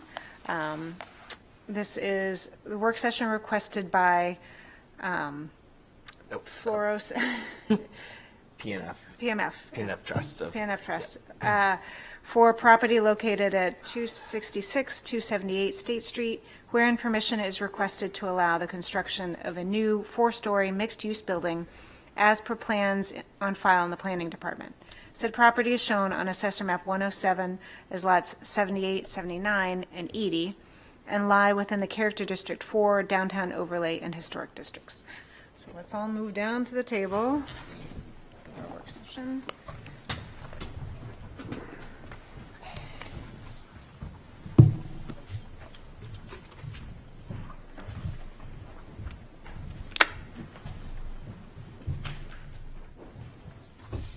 Good evening. Yes. Good evening. Anybody remember See this? you again. Does anybody remember this project?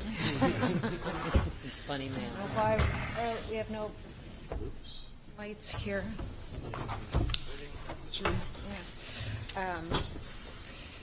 All right, so welcome back to the table. Please you. introduce yourselves and we'll get going. So I'm Chris Mulligan, the attorney for the owner. You know Michael. Michael Keane, the architect. My name is Blanchard. Acting on behalf of the owner and answering some of the more technical questions for us. So you'll remember it was almost exactly 6 months ago when you gave us permission to proceed with the demolition. That took a couple of months wrangling with the city to actually get the process done. I think it was in November we were before the ZBA for variances. We got variances for substantially all of the project with the exception of the proposed penthouse that you had on the renderings that we showed you 6 months ago. So what we have before you now, and Michael can obviously walk you through it, but what you have now is almost essentially the same project with a few different tweaks, minus that penthouse. And that's what we're hoping to proceed with. So that's what we've submitted, and that's what you have before you for consideration.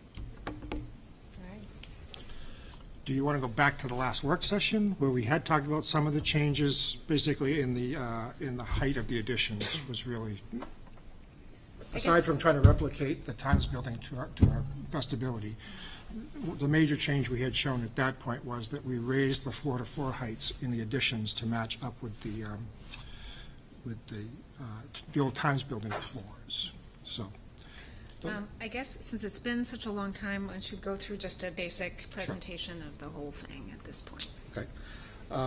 So we're talking about the former Louis the Louis portion of the townhouses that are on Pleasant Street.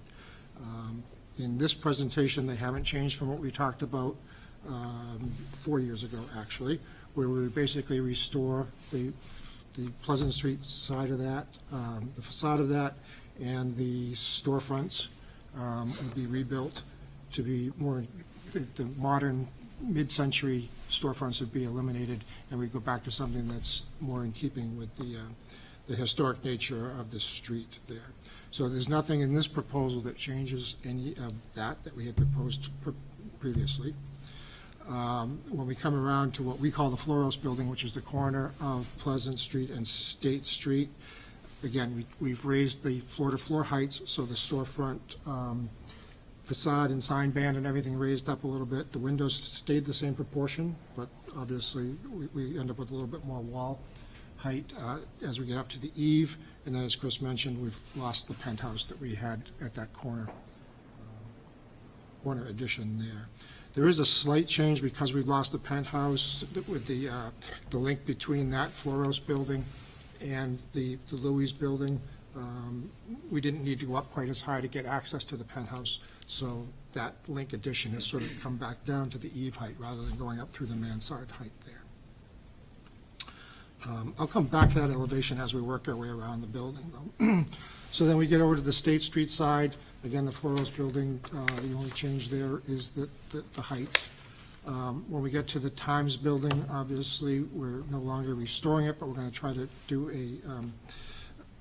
as close a replication as we can there, going back to the original arch storefronts, again, taking out the mid-century modern storefront that's been in there.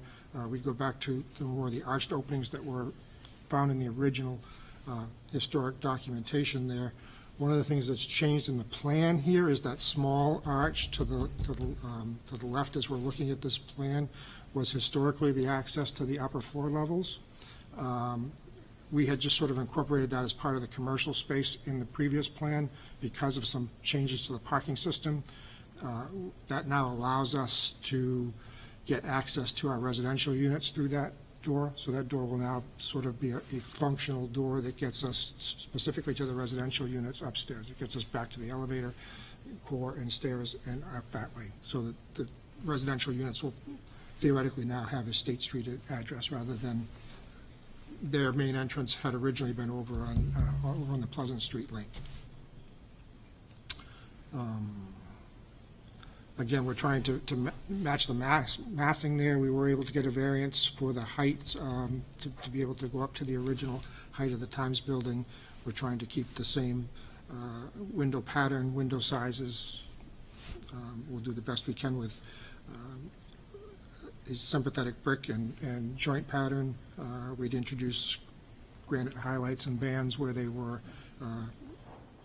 in the original photographs. As that comes around, a good view of the Church Street. If we go to HDC 5 is where we really start to see the Church Street elevation on the Times building. Is the best representation of that. Again, we're able to match the window patterns there. At this point, we are showing granite headers in the lower level. This was historically a split-level entrance, basically. There was a daylight basement, and the first level was up above the street line here. So those windows into the daylight basement had been blocked in, bricked in, rather. So at this point, we're still showing granite headers there and a reveal line to pick up the outline of those, where those windows were historically. In some cases, we're looking at the opportunity to grab some of those openings for our venting for our parking system and a basement. And then we did pick up a second. The existing door that's in the Times building now is down to the left a little bit. We've slid that to the right here to facilitate egress from the basement and exiting from the parking level and the elevators. So the biggest change that we've got here on Church Street side comes from the trouble that we've been having trying to get power to the site and landing a pad mount transformer here. We have come to terms with Eversource to allow us to put a pad mount transformer sort of within an alcove in the building. We had looked at the possibility of trying to put it inside. Eversource had worked closely with staff trying to get it inside the building. It's not something that they do in New Hampshire. It took them a year to even start to consider it. They started telling us what was going to be involved in doing it. They really weren't happy about having to do it, and we weren't happy with the expense that was going to come along with it. So the compromise was that we would put that pad-mounted transformer on a three-sided alcove. We needed to give them basically 2 stories of clearance so that they could get in there with their equipment to be able to place the transformer if they need to. So that drove a redesign of the facade of the Church Street addition that we had here. And that might not be a bad thing, because I think when we finally ended up with our approvals 4 years ago, that facade was still a little bit of a sticking point with some of the commission members, that maybe it was too high style for the hierarchy of the street system out there. So we've sort of pared back on the details and the elevations that are in there, and reincorporated what has to happen in order to accommodate the transformer, trash pickup, and our new parking system. in that. So what we've done is we've eliminated what was a projected bay up through the center here. We had a change of materials in there originally that was sort of a board and batten, or a batten panel system in there. So we've eliminated that. We've just got a flat facade back there that would still be a brick. It would be a different brick from all the other buildings, so that we start to be able to define individual buildings and street fronts in here. I did leave a raised portion of the parapet wall here to try to give it some of the three-part system that we had in that original design. That's actually been approved twice, I think, by different commissions from different architects here. So again, this building is raised up about 5 feet from where it was 4 years ago in order to accommodate the floor lines carrying through there.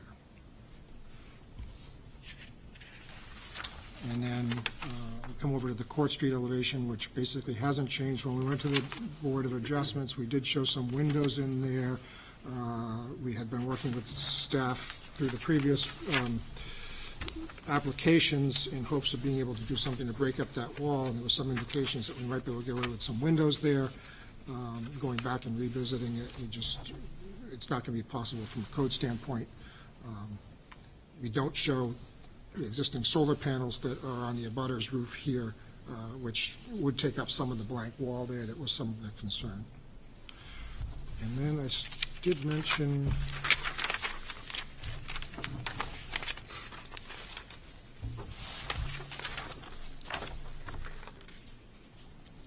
to bring you back. But if you go to HDC 4, which is the flat elevation of the Church Street side, between the buildings rising up and being able to do some more design development, basically, there is a condenser garden, for lack of a better term, that was there, and it had originally, because of the heights and the elevations, that had originally been projected to protrude a little bit above the ridge line of the Pleasant Street Louis building. I think now that we're able to get that down so that those condensers should be basically hidden behind that ridge line. But then once that roof raised up, we ended up with another blank wall. So we're starting to show a series of windows there that go along a corridor in the top floor of the Church Street addition that's now another 17 feet or so beyond this ridge line to the back. Happy to answer any questions if I didn't cover anything. Comments? This is work session, so we can have sort of a Yeah, I'll start. discussion. I know, I understand the challenges with the Eversource and getting the transformer and stuff. I know that's been a ongoing issue. So I'm fine with where you have it now. I think it's, it's hidden as much as you can. But no, I appreciate the work that's been done. I really look forward to this corner being activated again. Did you ever consider any solar on the roof? We haven't gotten to that point yet. Yeah. Just a note. Be a great application. I'm somewhat new to this project, missed the initial stages of it. This seems like a wonderful interpretation of what was there, and it's such an intelligent walkthrough of the issues and the forms. But I'm stumbling a little bit on the penthouse on the Church Street side from Pleasant Street.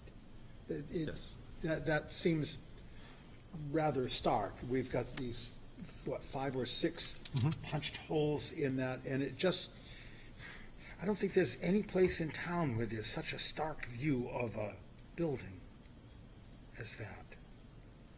And I'm not saying that it needs filigree, but it seems like it's lacking substance. I mean, I'm speaking of that portion right there. Right. It seems like it's, and I'm pretty sure that we're going to see that. I mean, granted, there are things we can't see in town, but it seems like we're going to be able to see that. I mean, does that make any sense to you? I'm following your comments. Yep. I'm trying to remember from the, we did have the original. Previous. Yeah, because I yeah. have no- I'm trying to remember also, well, I know that we looked at this in the city model. We were able to take this model and drop it into the city's model of downtown. So we're able to get pretty accurate views from the corner of Court Street and Pleasant Street. But we're 5 feet higher now. So I think this was barely visible from there, and it's probably more visible now that we've gone up 5 feet. I know that at the time, we were focused on the penthouse at what we call the Florals building, and the interface between these two buildings is where we were really focused our attention on the previous ones. So you can go back and take a look at that. Are you concerned with the massing or the fenestration layout, materials? I don't, I mean, it's, obviously it's massing. But it's mass without any, I don't know, substance, I think. May I? Because I'm looking at the same area that you are. I think the two things that stand out to me is that the proportion of the windows in that, the fenestration here, looks a little small. I think just, in proportion to the other things that are around it. And then you've got the condensers showing, but I'm not sure if that's because of the angle of the elevation, that when you're on the ground, are you going to be able to see those condensers? There are two sets of condensers, right? They're the ones that are further down and the ones that are on top. Right.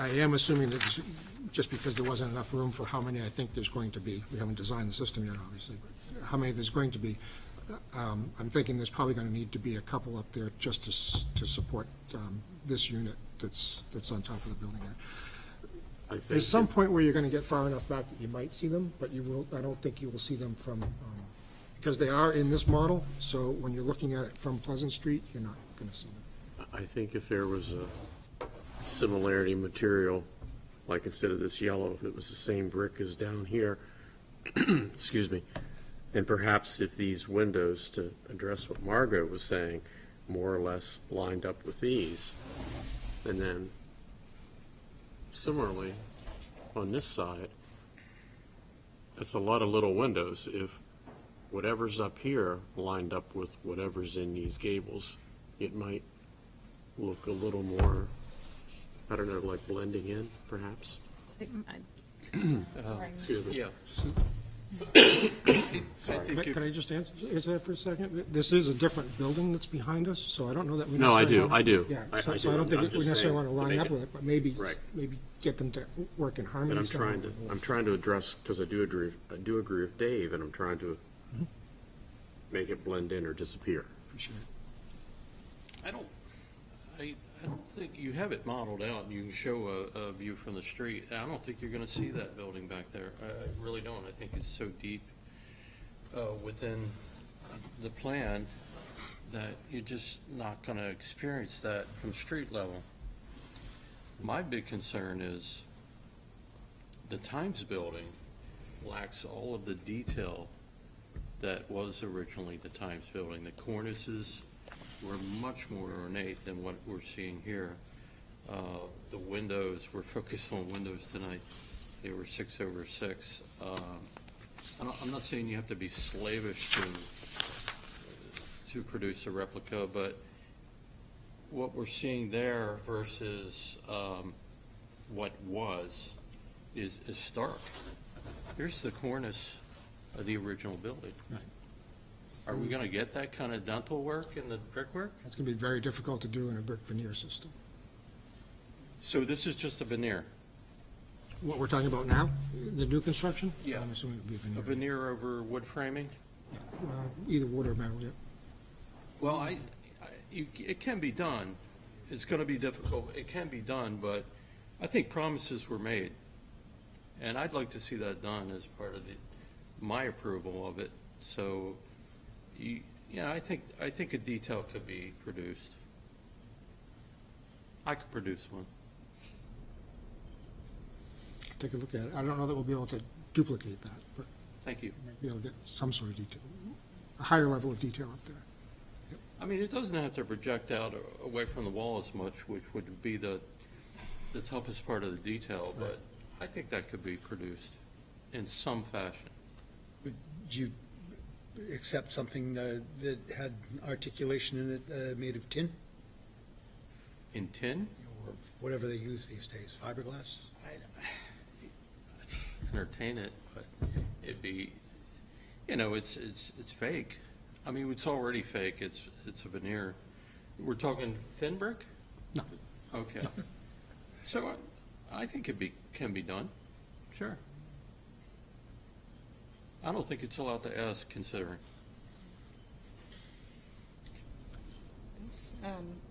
Any other discussion about details or even, broad strokes first?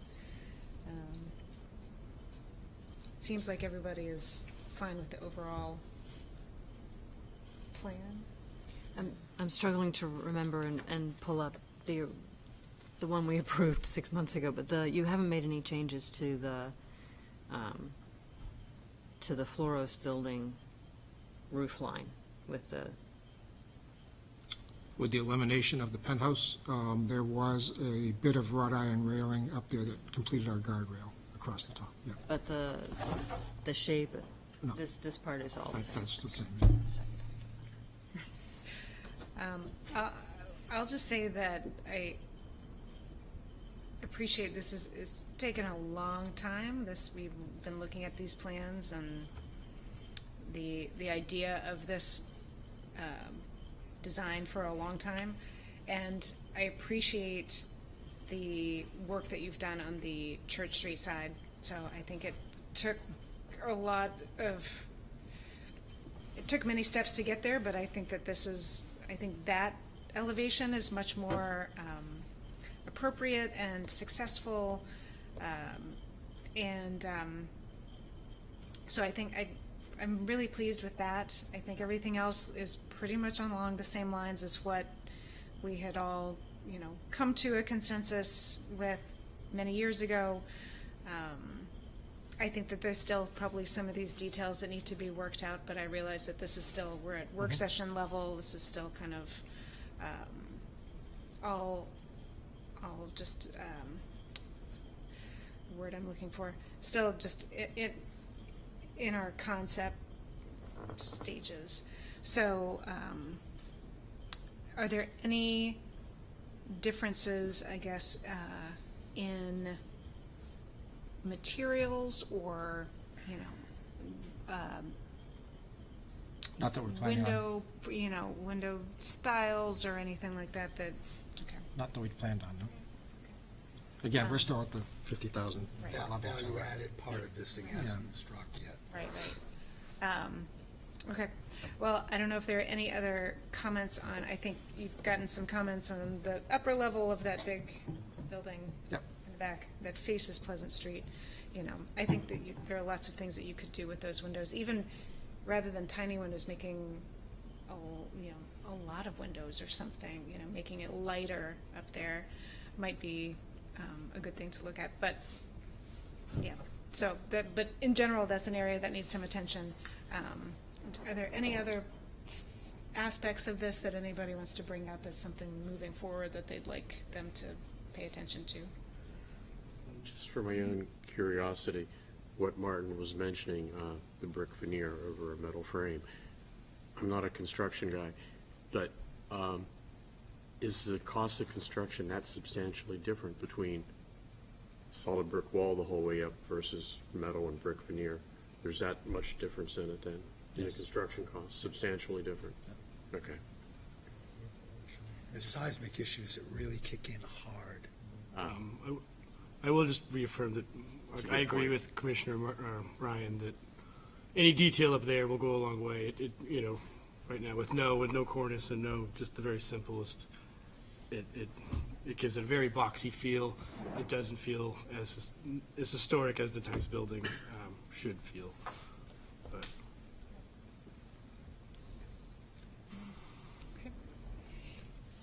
Anything else else? Any last closing comments? Just a one quick, looking at your recent elevations, I see in the 3D model, the corner of the corner building, you have a column, a standalone column and an opening, and then the elevations that you're showing kind of looks Like it's closed. like it's boxed out to the curved corner. They're all taken from the same model, so it's a the corner in the plan, the corner entrance is on a 45 with a single column in it. Okay, so that, okay. Yeah, so it's a graphic, That's it's a good. graphic issue. Here's the State Street, Pleasant Street, so, yeah. Excellent. Thank you very much. All right. I think it's a pleasing design. I mean, it's put a lot of work into this. Thank you. All right, well, yeah, this is a big, important project, so I'm sure that there'll be plenty of work moving forward on this, but we really appreciate you coming back here with this same design. It shows a lot of the trust that we had with each other that in our last meeting, that you are going forward, making good on your word to bring the same design forward, so thank you. Thank you. I'd probably like to do at least one more work session before we go to work session public hearing. Okay. Resolve some of these issues that are still out there, if that would be great. Yeah, no, it's like I said, we've looked at it for a long time, but it's still a really big project, so I know that all of the specs and materials and all of these little designs, or all the little details will need to come through, so. So procedurally, do you continue this work session? Okay, so we don't need to reapply. Okay. Yep. Motion to continue the work session? All right, all in favor? Aye. Chair votes aye. All right, there we are. Thank you very much. Good night. There's no real administrative stuff to go through. This is our only meeting this month, so, yeah, we'll see you in February. Yeah. March. This Sorry. This is February. Yeah, March 5th. Species. It's the I same. know, it's. Right, so winter. Motion to adjourn. The way you said it, So it was only 2 Second. months. Yes, I know. All right.